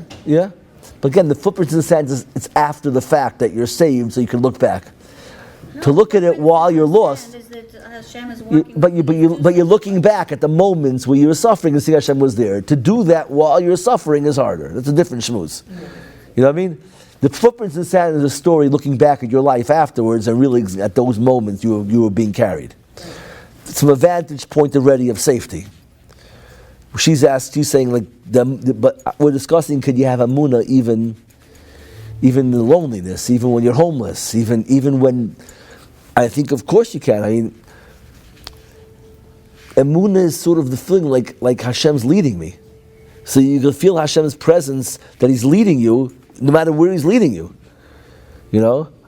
In fact, if I only had emunah, I only felt Hashem is with me when something's good, it's a childish picture of God. Like Hashem's like a candy shop. Any real God is going to be with me. He knows what He's doing. I trusted Him. Taking me here, there. So It's like wearing a blindfold. right. Like you let the person, like you trust the person that they're taking you the right way. Right. Exactly. But if you could only do that when you're in a good situation, then you don't really have emunah. Because that means I'm believing Hashem when I'm almost there. Right. But so that emunah is the belief that Hashem is with me, and the way you know you have emunah is only when you're in dark places. When you're in light places, then maybe you don't have emunah. Maybe it's just like you're almost there, so you can let go now. Right? We actually say that emunascha balelos. Emunah shows itself at night. By daytime, you don't know if it's real emunah because it's daytime. It could be just words. You know. But the emunah isn't that Hashem is saving me. That Hashem is with me. I trust. It's like a bike. The best mushals. You're on a bus. The bus driver. You know, there's two people on a bus. One person, he's just terrified. Yeah, every time the bus is driving, he's holding on the seat in front of him with both hands. You know, he can't look out the window. He can't listen to his music because he has to make sure like everything's safe. He's looking at the whole day, right? And the other guy, he trusts the bus driver. Comes on the bus, he take a nap. You can read newspaper, look at the scenery, talk to people. One guy gets home, sweaty, sore, worried, stressed. The other guy is refreshed. He read a book. He made friends. What's the difference? One guy trusts the bus driver, one guy didn't. You know? So, emunah is that Hashem is driving the bus. It's such a simple, childish mashal, but it's the most powerful mashal. The other is Hashem is driving the bus. Yeah. Change the topic a little bit and ask Yes. a question? Yes. So this is more on the topic of Tefel. When I was just last week with a bunch of girls and we were having a little bit of a fight. So this girl's telling me that how she grew up, what she thinks Tefel is that if you want something enough, you're going to get it. If you want this and you're going to try hard and you daven for it and you have a Tefel to get it, you're going to get it and you whatever. And I said that how I grew up, what I learned and what I think is that I have a Tefel that Hashem could give me everything I want, but He might not give it to me. And this is what's best for me. Hashem could give me whatever I want, but whether or not He gives it to me, that's what's best for me. And then after discussing something else, told me that's the Hasidish versus Litvish way of viewing it. And then so first it made sense, and then we're like, wait, but But tachon could only be one thing. It can't be, like if you... No, there's many... Is it that if I believe enough I could get it, or is it that I... Yeah, we believe all these things. There are different levels. There's Amunah, there's Bitachon, there's so many subtleties in each one. There are many different levels. There's the belief that whatever Hashem does is good. There's the belief that... And there is a belief that if you totally believe in something, Hashem will give it to you. Is it true? Yeah, I'm sure it's... Yeah. Why isn't it true? But some people want something and they really believe it. First of all... He's going to give it to you if he doesn't think it's right for you. It's not... It could be... No, it could be. You can get things that you don't even... It could be. It's like, they say Hashem always answers your prayers. Yes, but sometimes the answer is no. I know. And sometimes the answer is yes, when you ask hard enough. But derech sheroitza leilech... Munah B'tachon is very complex. It's a whole study. But there's definitely an idea that you can control your destiny by being totally in. It's not like... It's the same thing as saying it's possible to make $1 billion. Doesn't mean that you have the tools to do it. It exists. We're underestimating what it takes to get into such a zone of tefillah, where you really have trust. I'll give you a really cool example of this. I use this to explain this question. People ask, does Hashem answer tefillos? So there's a few classic answers. You said one of them.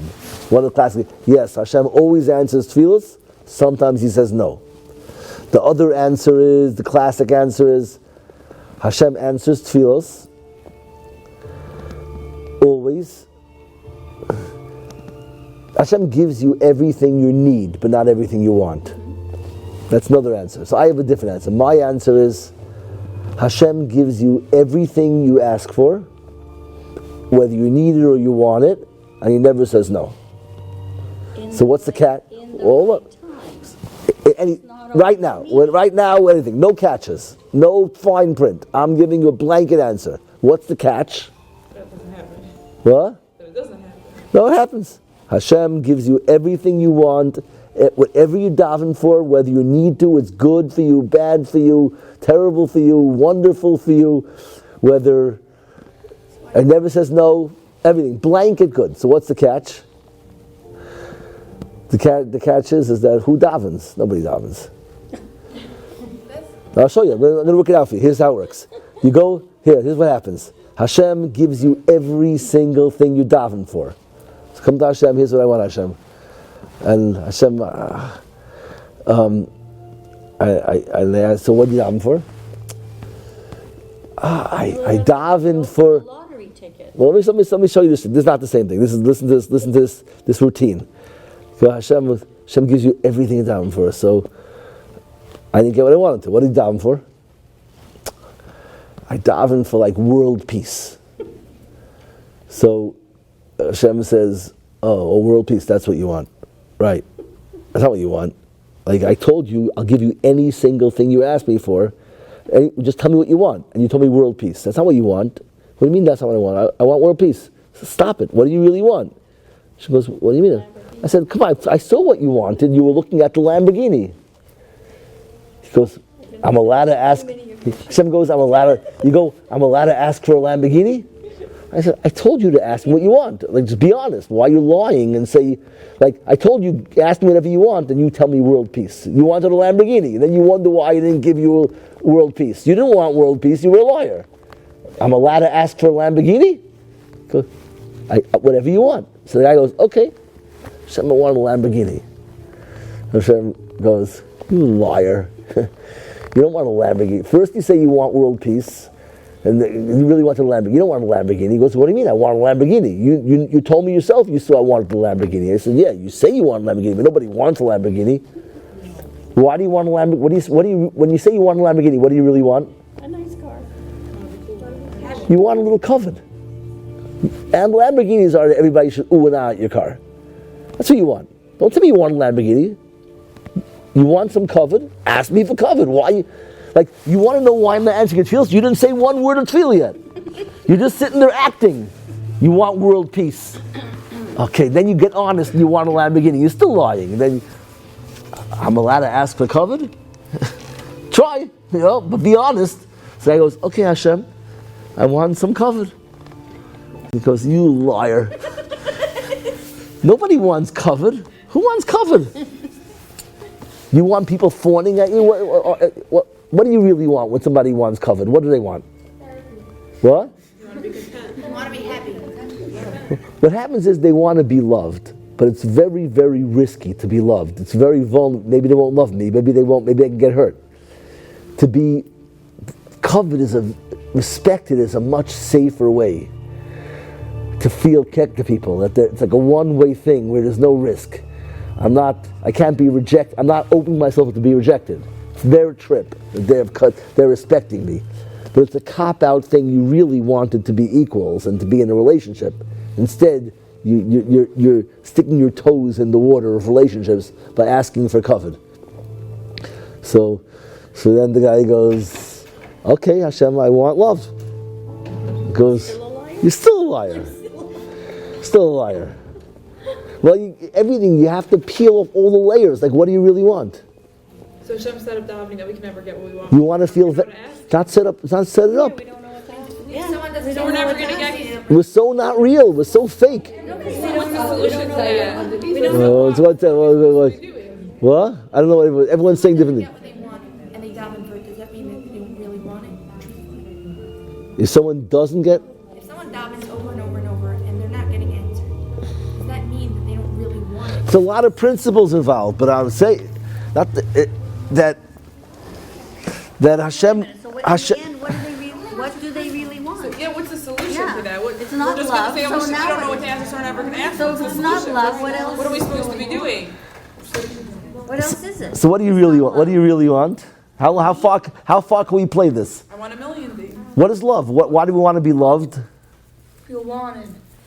We want to be valid. We want to be deserving. We want to feel good. Love is a validation.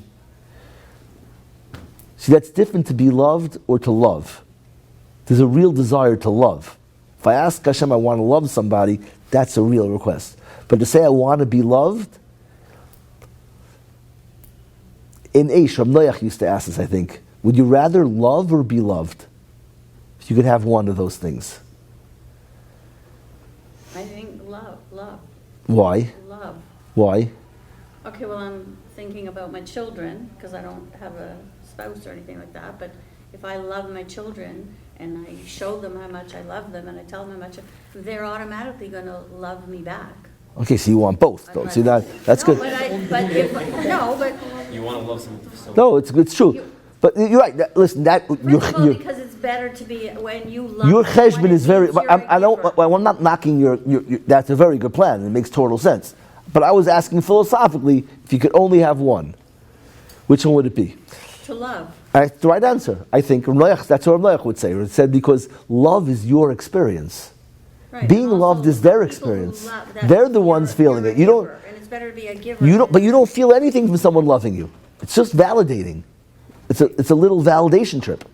The reason people want to be loved is a vote of confidence. So you don't really want that. When you ask to be loved, what are you really asking? To feel good about myself. You don't want to feel good. That's also a law. You don't want to feel good about yourself. You want to be good. Feeling good. You don't want to feel good. You don't want to be like. So the only real tefillah, that's weird, and the deepest way is Hashem, I want to be good.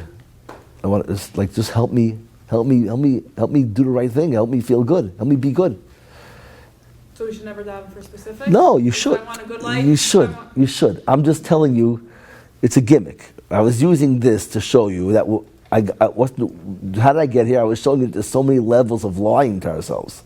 We're so not in touch with who we are. Nobody wants Lamborghinis. You want adulation. And you don't really want adulation. Right? You want relationship, and that's a safer way to have relationship, to open yourself and be vulnerable. So we're so complex, but what human beings want is really, I'll show you, I just had this conversation with somebody else, a whole different way to show the same thing. Imagine that you're like the most successful guy in the world. Someone like a Steve Jobs, you made Apple, and you're wealthy and smart, and so that guy, imagine that he is, so everyone loves him. Everywhere he goes, he's like a rock star. But not a rock star, because rock star is just a place to do music. He's actually contributing to the world. He has an important role. So he can hold his head high. But let's say the guy comes home every night, he has 3 billion people in awe of him. But he comes home every night and his wife is home and she's crying when he comes home. So how's that guy going to feel? How does he feel? Horrible. Why? How does one woman have veto power over 1 billion other people? Because she's in a personal relationship with him. And? Everybody else is like, he doesn't know who they are. Oh, because the other people have no idea who he is. Right. They see one little fragment of my person. It's not a competition, their vote against hers. They don't have a vote. There's only one person here who knows me. Everybody else I can con. They're only seeing one slice of my personality. I have a good slice. The only person who knows the whole, there's only a few people who know the whole you. Your kids, your parents, your spouses, brothers, sisters, these are the people. And those are the people who have control over how you feel about yourself. And there's a hierarchy in that. So let's go through that. Let's say the entire world thinks you're amazing, and your kids think you're amazing. Or let's go on. The whole world thinks you're amazing, but your kids don't. You feel bad because they know you. The whole world thinks you're amazing, and your kids think you're amazing, but your parents don't think you're amazing. So they know you. You know the score. My kids thought my kids are dumb. You can trick kids. Parents are grown-ups. You can't trick them. So the bottom line is you have to think yourself. Well, okay, let's go through all the steps. We'll get there. Maybe that's what we'll get. But let's go through the steps. I can understand. See, you got to the punchline. But let's get there. Let's get there. You're going to throw me out of here soon. No, it's okay. It's okay. The truth is, I'd rather go to sleep and let you finish it for me. I want to go to sleep too, but I don't want to miss it. So you, what do you call it? You imagine then, so what's the next step? So now, everyone in the world loves you, your kids love you, and your parents love you. And your spouse is crying. So Look like Diet Coke. So now, thank you. So now no, it's good. I gotta go to sleep. So now you have what? What's the hierarchy? The whole world has authority until your kids have more authority. Your parents have more authority on your kids because you could trick them. Your parents think you're wonderful too. Your wife or husband has veto power on that. Why? Because parents are biased. They're your parents. So now imagine the entire world thinks you're amazing. Your kids think you're amazing. Your parents think you're amazing. And your wife thinks you're amazing. So now you're happy? Only if you think you're amazing. That's right. If you know that you're cheating on her, so then you're the only one who has veto power on her because she doesn't know. So ultimately, the only person who can control your happiness is you. Nobody else matters. Because play it the other way is true too. Imagine the whole world hates you. And you come home and your family, you walk in the door, they're the happiest people in the world. They know you. So that's what the whole world doesn't matter.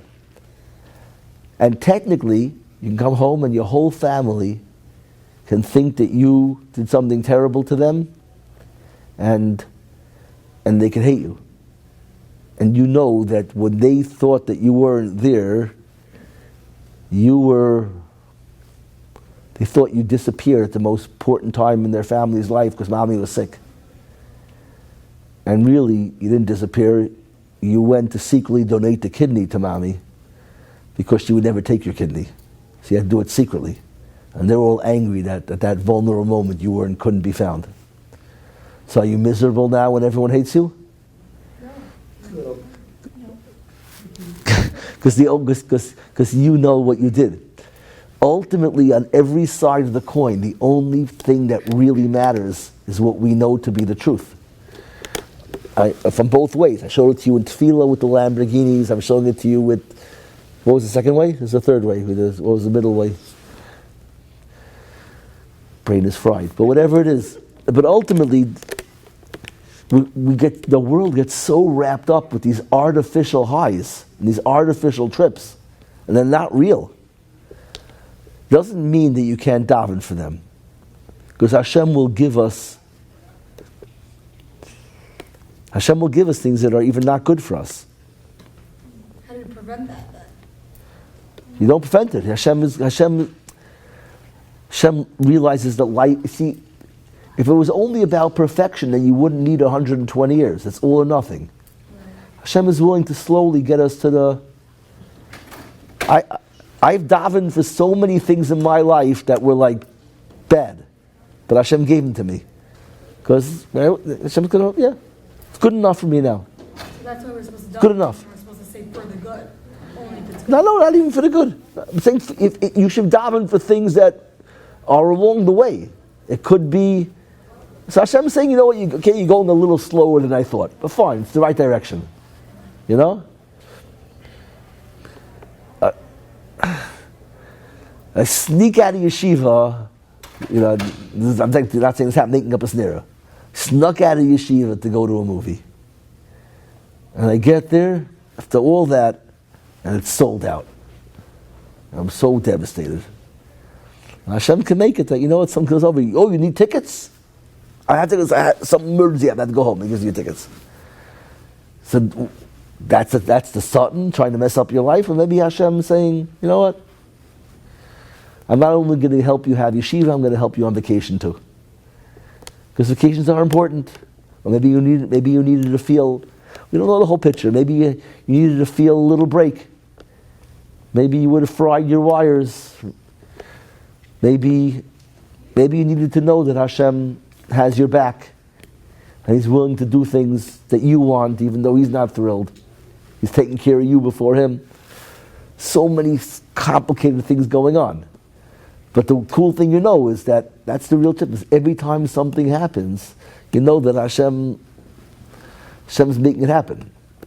Hashem controls the world. He can stop anything He wants. He can derail things. He can make things happen. You're always at the spot that Hashem wants you to be in. And He always designed it for you, and it's always in the script. You could literally live a life where you're always feeling that sometimes people get there. Yeah, when you're in pain, or you're scared, or you're vulnerable, then you live with it. Total cognizance of every moment. And this is where you feel this stuff. You see Hashem's hand in everything. It's the most amazing thing. It's almost worth being in terrible tsar just to be in that place. Because as soon as the tsar or the fear or the danger passes, you go back to the real comfortable life and you lose all that subtlety. So,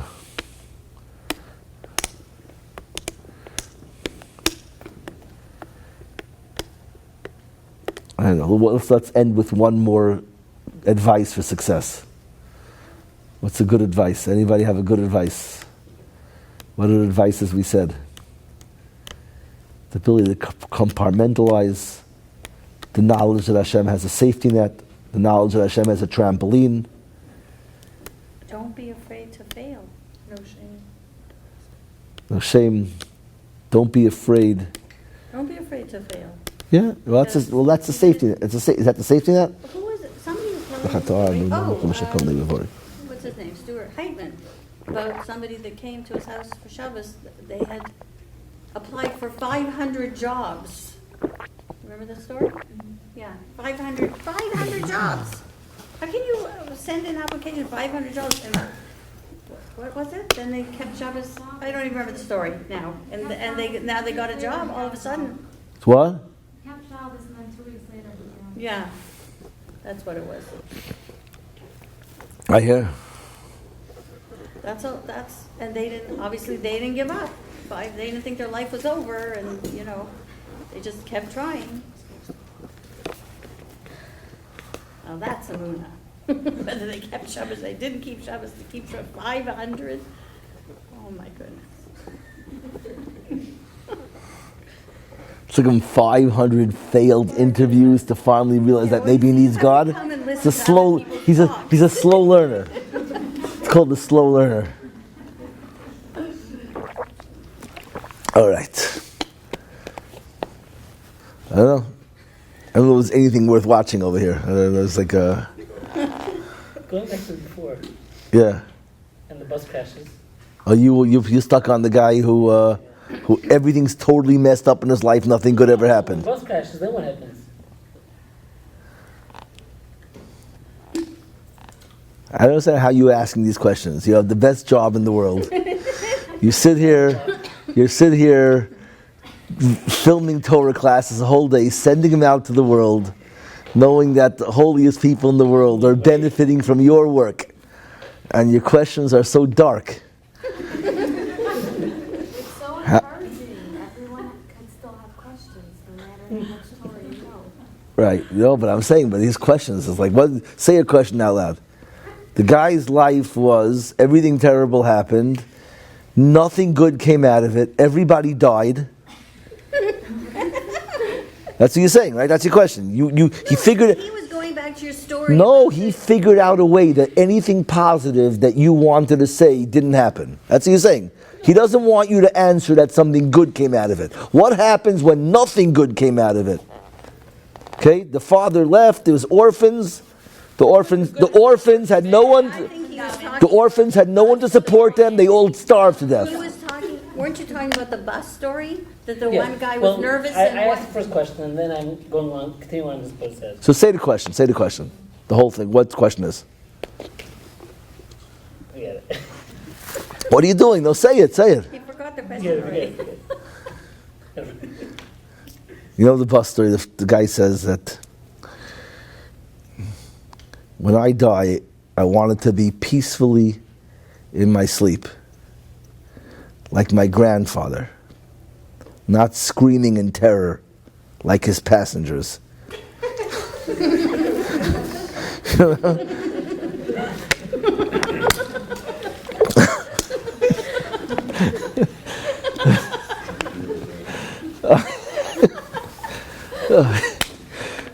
These are guy jokes, never. Ouch.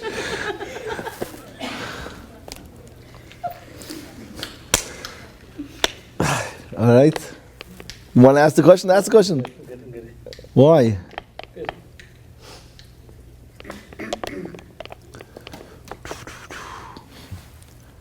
Wow. Starting to see what time it is? Finished later last year. What time is Nate's? About an hour. The young guys, you guys pull all-nighters twice a week. Right? The only reason I'm still up is because I only have to drive to Brooklyn tomorrow, not back to Toronto. All right. Anybody have a last thing? Go ahead. Sort of going all the way back to the beginning. Well, how do you reconcile let's say the thing you started with, which was taking responsibility, and the question somebody asked that, well, you do a stylist and it doesn't work, and you're like, you're probably doing something wrong. And then what we went to after that is that it's really just the mouth tapping. So then it sounds like there's no real responsibility. That's the only way to move forward. So I didn't really make that connection. The malach tapping you as an answer to the first thing. You're giving me too much credit. I'm much more disjointed. What?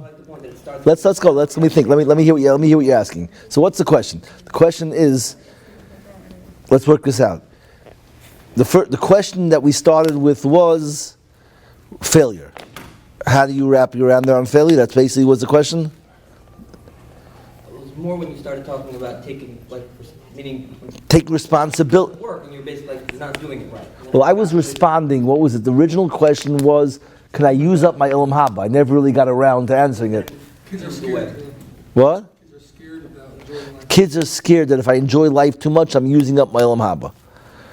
And I was going to answer it by saying that whole view of Olam Haba is a very artificial Olam Haba, that I get points for pain and reward for joy and punishment for joy, and because that's based on a value system that suffering is holy.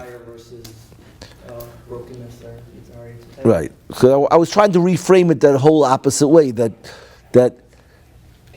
rewards aren't rewards for pain, and pain isn't the punishment for joy. Joy is the reward for joy, and pain is the reward for pain. It's really the opposite of the way we see the world. Happiness is a mitzvah. Happiness means you're living. Okay, that's what we did then. So where did we go? What's the question? Where did we go from there? You wanted to go back to this part of that? What she asked was that, meaning when you do a stylus and you keep trying and it doesn't work. Then it came like a few times that like people said like, well, sometimes it's meant to be, like you don't want to go there, and then you got depressed, and then Right. you decide, let's just talk about failure still. So you want to know the hishtadlus that doesn't work. How do we look at hishtadlus that doesn't work? Okay. So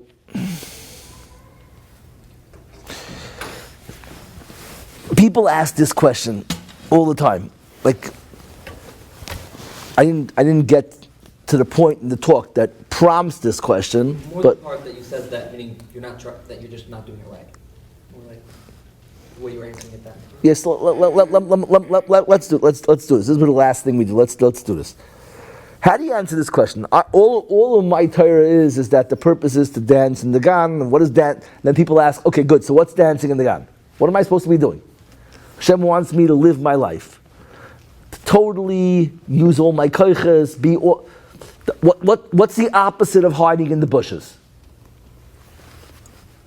Living. What?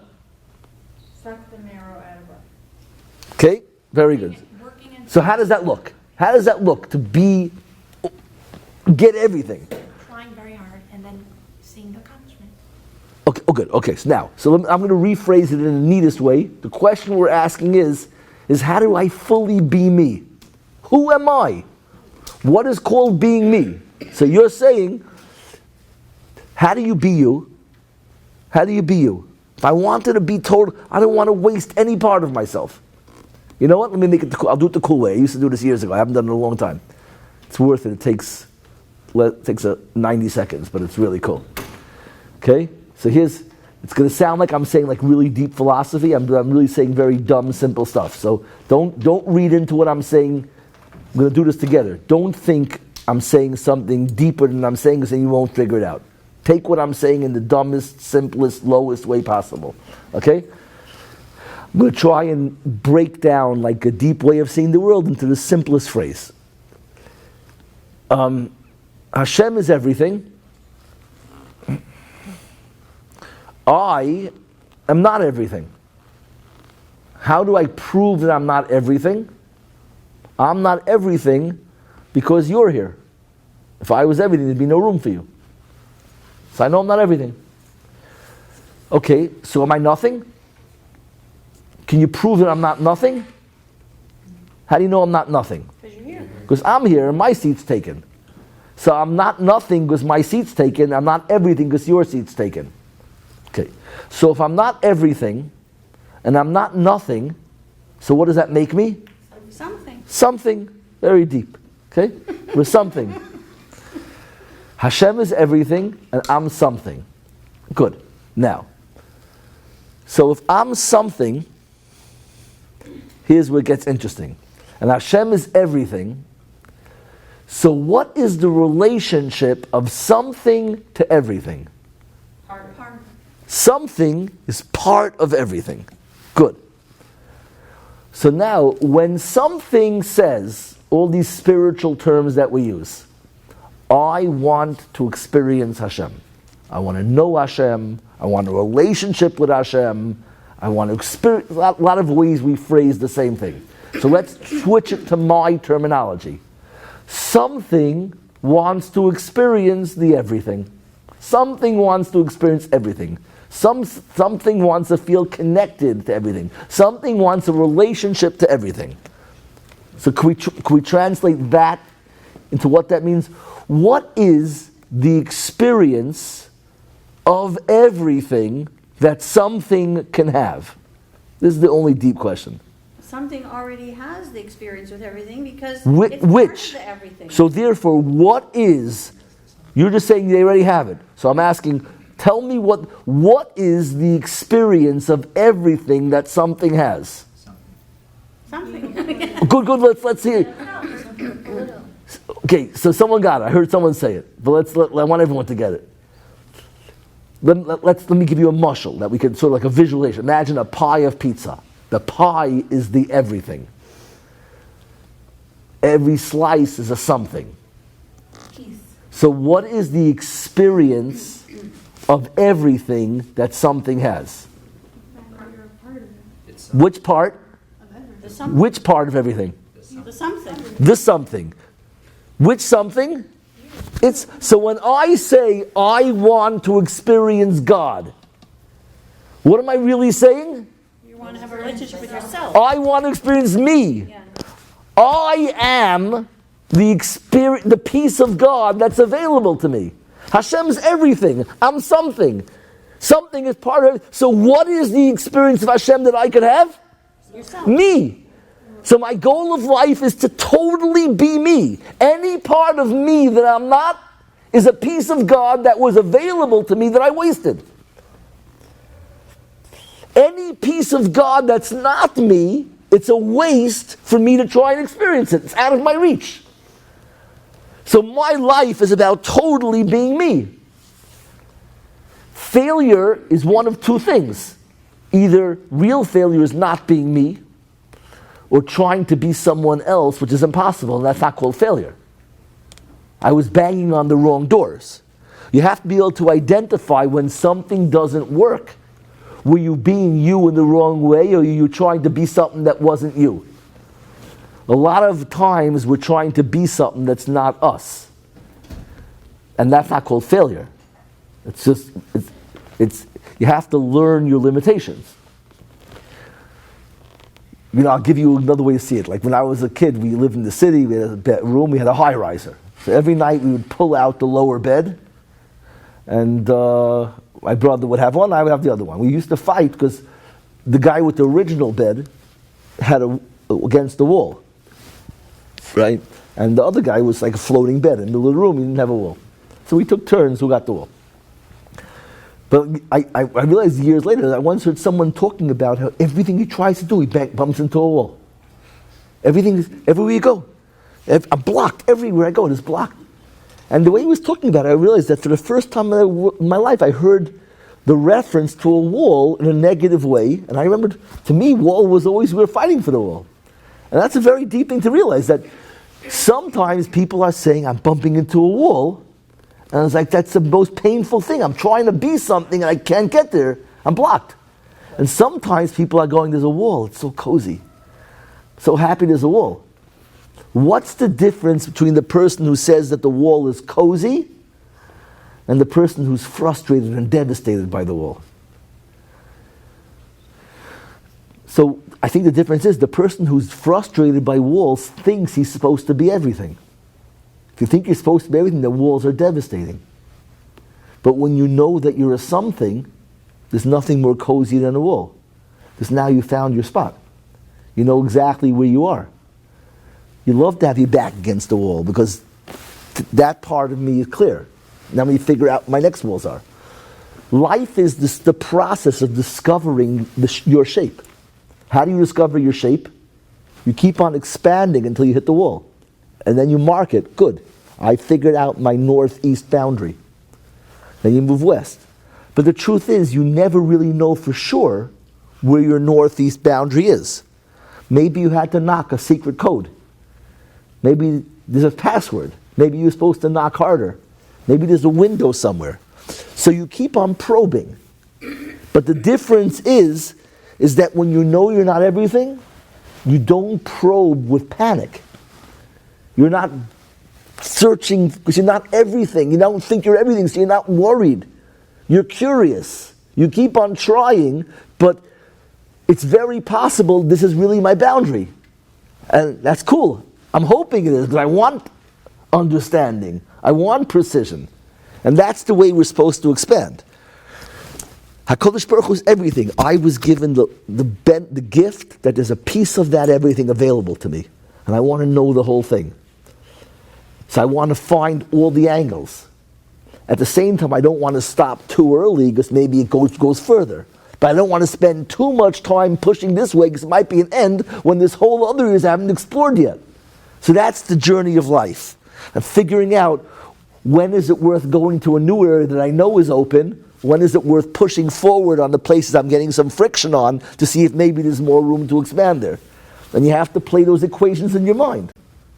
But as you're doing it, it's a whole different experience when you realize I have boundaries, I'm trying to discover them, than the person who thinks they have to be everything. And that's the humility, the knowledge that Hashem made you, that you have a set place. The phrase we use, a very powerful phrase. A person should be makir es mekaymai. Recognize his place. It's a powerful phrase because it encapsulates everything we said in one sentence. Makir es mekaymai means two opposite things. It means that first of all, I'm not everything. But it also means I'm not nothing. I have a makam, but I have to know the limitations of my makam. Life is about being makir es mekaymai, finding your place in the world, and the knowledge that it's also cozy to know that wherever I end, there's someone else. This is somebody else's back. When I'm hitting the next person. Everything is available. It's a symphony. Somebody else picks up. It's a relay race. Somebody else picks up where I end. You just got to know where do I hand off the baton to the next square in the set. And practically, what it means is that this is a muscle of expanding yourself. But a good way to visualize the world in this system is to picture Hashem as this giant square, like a chessboard. And every person in the world is one box of that square. It's the same as my pizza muscle, it's just square. It's just easier to picture squares. So Hashem is the everything, He is the whole box. The box is a 10 by 10 square, there's 100 pieces. All of us. But then, each box is divided into thousands of little boxes. My box is also a grid. Because every single day of my life is one of those boxes. The whole box is my whole life. So every day I'm supposed to fill the box in my box of that day. And that's life. The way I be totally me is every day to be me that day. One day at a, not even one day, I'm working with days. One opportunity at a time. Every single thing, as Hashem gives you an opportunity, you're saying what that translation is, Hashem has exposed me today to another piece of Himself that I could connect to. Let me spread out into that box. Let me embrace that box. So the bechira in life is am I going to expand into the new box that was offered to me, or am I going to pull back and not enter that box because maybe I'll fail, maybe I'll get hurt, maybe something bad will happen to me in that box. Life is a good way to visualize, is expanding into these new, and eventually to fill my whole box, which is the whole chelik of Hashem that was available to me. But understanding at the same time that the vast majority of the boxes are not you, they're somebody else. Anyways. How do you know something's actually a limit of yours or something that you're just... Okay, so now once you start pushing on a wall, how do you know when it's a wall or it's just waiting for a secret? You don't know. You don't know. You don't know. Here's how I say it. Let me figure out exactly what the words were. I had a precise way to say it. I haven't done this kind of stuff in years. It's like too philosophical. I like to be much more real. But sometimes you need a good framework to make things neat. Who am I? You are who you will be when you try. If you put in all your koiches, you put in all your effort, then you'll find out who you are. Anything that you don't become after you put your koiches in, that wasn't you. Right? You are, we don't know who we are. I'll discover who I am. I'll discover who I am by being all in. And then I'll be me. So you be all in. And then you'll find out if it was you. So then you're asking a nuance thing. I came to this spot. Is this a spot to stop? Or to go somewhere else? Let's make it into a real case, not philosophy. Let's see if it's easier to see. I'm in the yeshiva. I got a lot from the yeshiva. Maybe there's more I can get out of the yeshiva, but maybe I can go to a new place where a new yeshiva I haven't tapped into, and I can, from day one, I can get new stuff. Right? So how do you decide that? How do you decide, I just had this vision, this picture of I'm harvesting a field. Right? So you go through the field and you realize you left over stalks. So at what point do you go back and get the new stalks, or do you just go to a new field where you can chop down, and every chopping is going to chop down much more because it's unharvested, right? At what point in life do you go back for little pieces as opposed to exploring new areas, and which is much more productive? So how do you answer that? Okay, I'll end with this mashal.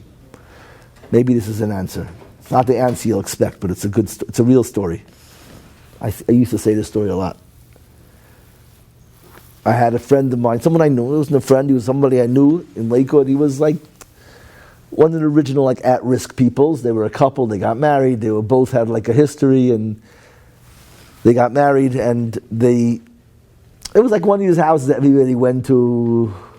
They had a big TV, and you went. It was like the place that wasn't Toyerdik in town, and had a bad reputation. Whatever it was, nobody thought he was a terrible person, but he was just, he'd been through stuff, and it's a small town. Those days, people were tolerant, but it wasn't considered a good place. One day, I'm davening in shul, and I'm in Satmar in Lakewood. It's like this minion factory, and I see like 4 rows ahead of me. Sitting right in the middle of the row is this guy. It looks like him. I don't see his face. I just see him from the back. But I'm pretty sure it's him. I know there's a certain way, even though you don't see the face. It's moving. I don't know what it was. I just felt like it was him. But I couldn't get to him, and I couldn't. It's the middle of davening. I wasn't going to be a yen to just walk around to see if it was him. But it didn't make sense to me that it was him, because the guy who was there was sitting in the middle of the row. And I never thought of it before, but it just didn't match. It was like I was figuring out, why doesn't it match? And I realized that a guy who's not with the program can never sit in the middle of the row. You have to be really in a good place to sit in the middle of the row. You need to be by an aisle seat, exit row. You need an exit row. People like this don't usually go to shul. If you go to shul, you got to be in the exit row. You got to be in the back row. You got to be in an aisle seat to be able to book out of there. Right? So I copped that. It was a cool thing to cop in the middle of davening, but I realized that that's what bothered me. It couldn't be him, because the guy I know would never be able to sit in the middle of the row. But here he was. And as davening was going on, I realized, it can't be him, because he's still here. And then it was after Oleinu. Who stays after Oleinu? Not that guy. So I realized, but I could get them moving. I was more and more convinced it was him, and as we were going further, and then davening was over, and he was still there, like saying the Ani Mamins and so it's not him. But he just was more and more convinced that it was him, and I was like, it was trippy. I wanted to like just resolve this in my own head. Like, I was like waiting for him to finish, and he was just doing more and more stuff. You just didn't walk up? I was already like too proud, like I was already like too vested. I wasn't, like it felt like cheap, just like, he's going to turn around, he's going to leave, I'm going to see who it is. I'm not going to go like, whatever, I don't know, it's complicated. So I'm sitting there, guy turns around eventually, like by mincha time, turns around, and it's him. And I was like, wow. Because by that point, it was like 15 minutes after davening. He did tell him, who knows what he did over there. It was like a whole, so he just came more and more chush of mine. I said, how could I be so off about this guy? And I decided, he must have like gotten his life together. He did tshuva, whatever it was. So the guy's passing by, and I figured I'll say something. People deserve chizuk, I'll put myself out there. I just said to the guy, I said, listen, it's none of my business, but I don't know what you did, but you just look amazing. You're like glowing. You're like, I said, I know, as soon as I saw you, I knew something was amazing. He goes, how did you know? He says, you don't know, me and my wife, we changed everything. How did you tell? So I said, I'll tell you the truth. It's not going to make sense, but you were sitting in the middle of the row.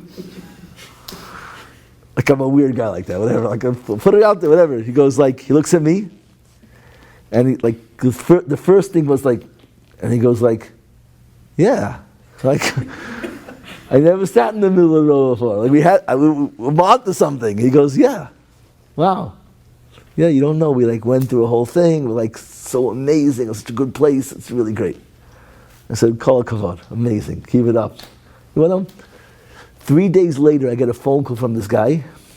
He goes, remember we met in shul, the middle of the row? I go, yeah, how you doing? He goes, I see you understand these things. I want to ask you a question. So what's the question? He goes, my wife and I, whatever, we got like our whole ruchnius together. You know, like we really worked hard, we changed things around, it was so amazing, it feels so good. I just now started to get like a drive, I want to start going to the gym. And I can't tell, is it that, I got my ruchnius in order, I feel so good, now I want to go to the next step. I gained weight, I want to start becoming more of a balachrayas, going to work out, I'm going to get fit, I'm going to feel my heart rate go, and I want to feel better.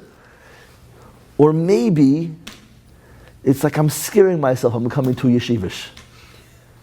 And I want to go to the gym I shouldn't move too fast or become too Lakewood. I want to hold on a little bit to who I was.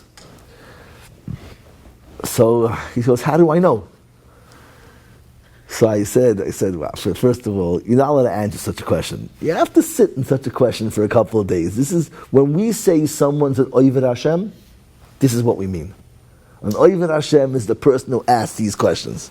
You got to lick your fingers and marinate. This is the most beautiful question. You are struggling with,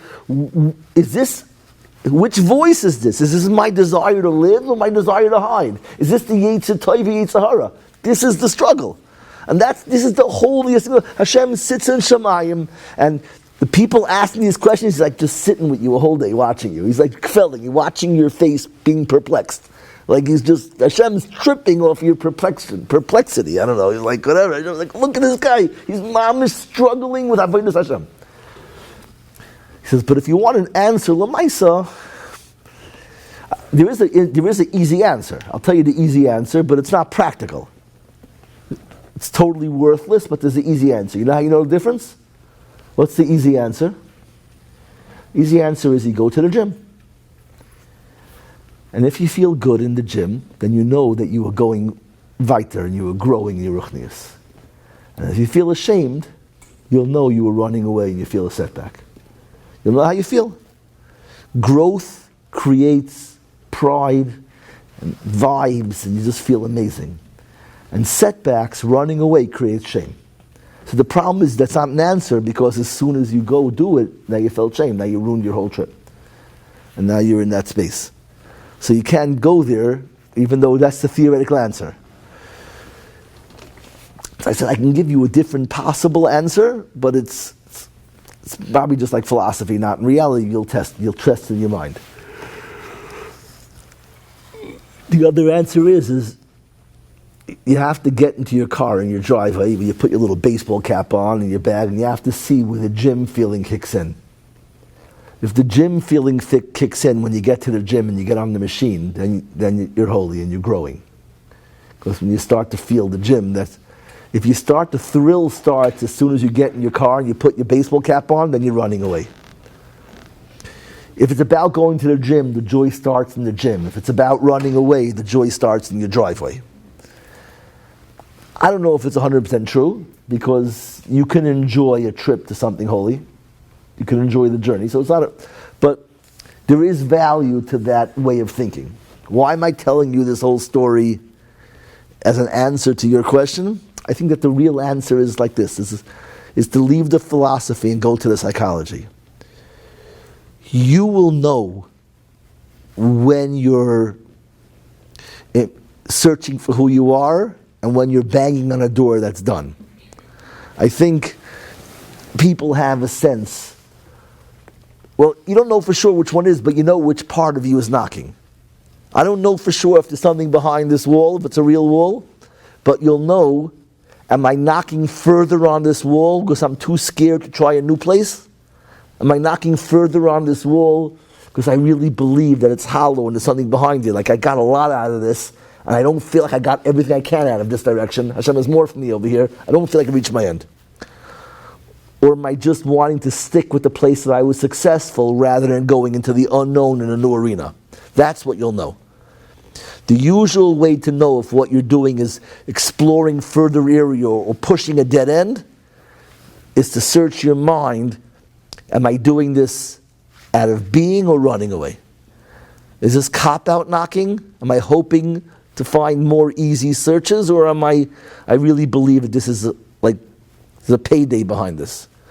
So I think that's the answer. You have to be in touch with yourself to know, and that's real avodah, is to start to taste, to know when you're walking towards something or when you're running away from something else.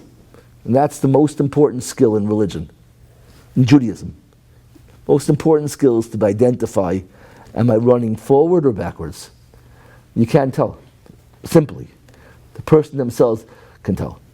You'll know it in your neshama. You'll know how it makes you feel. You'll know how your heart beats. There's a certain beat, there's a certain breathing, there's a certain excitement that you feel when you're going somewhere promising out of happiness.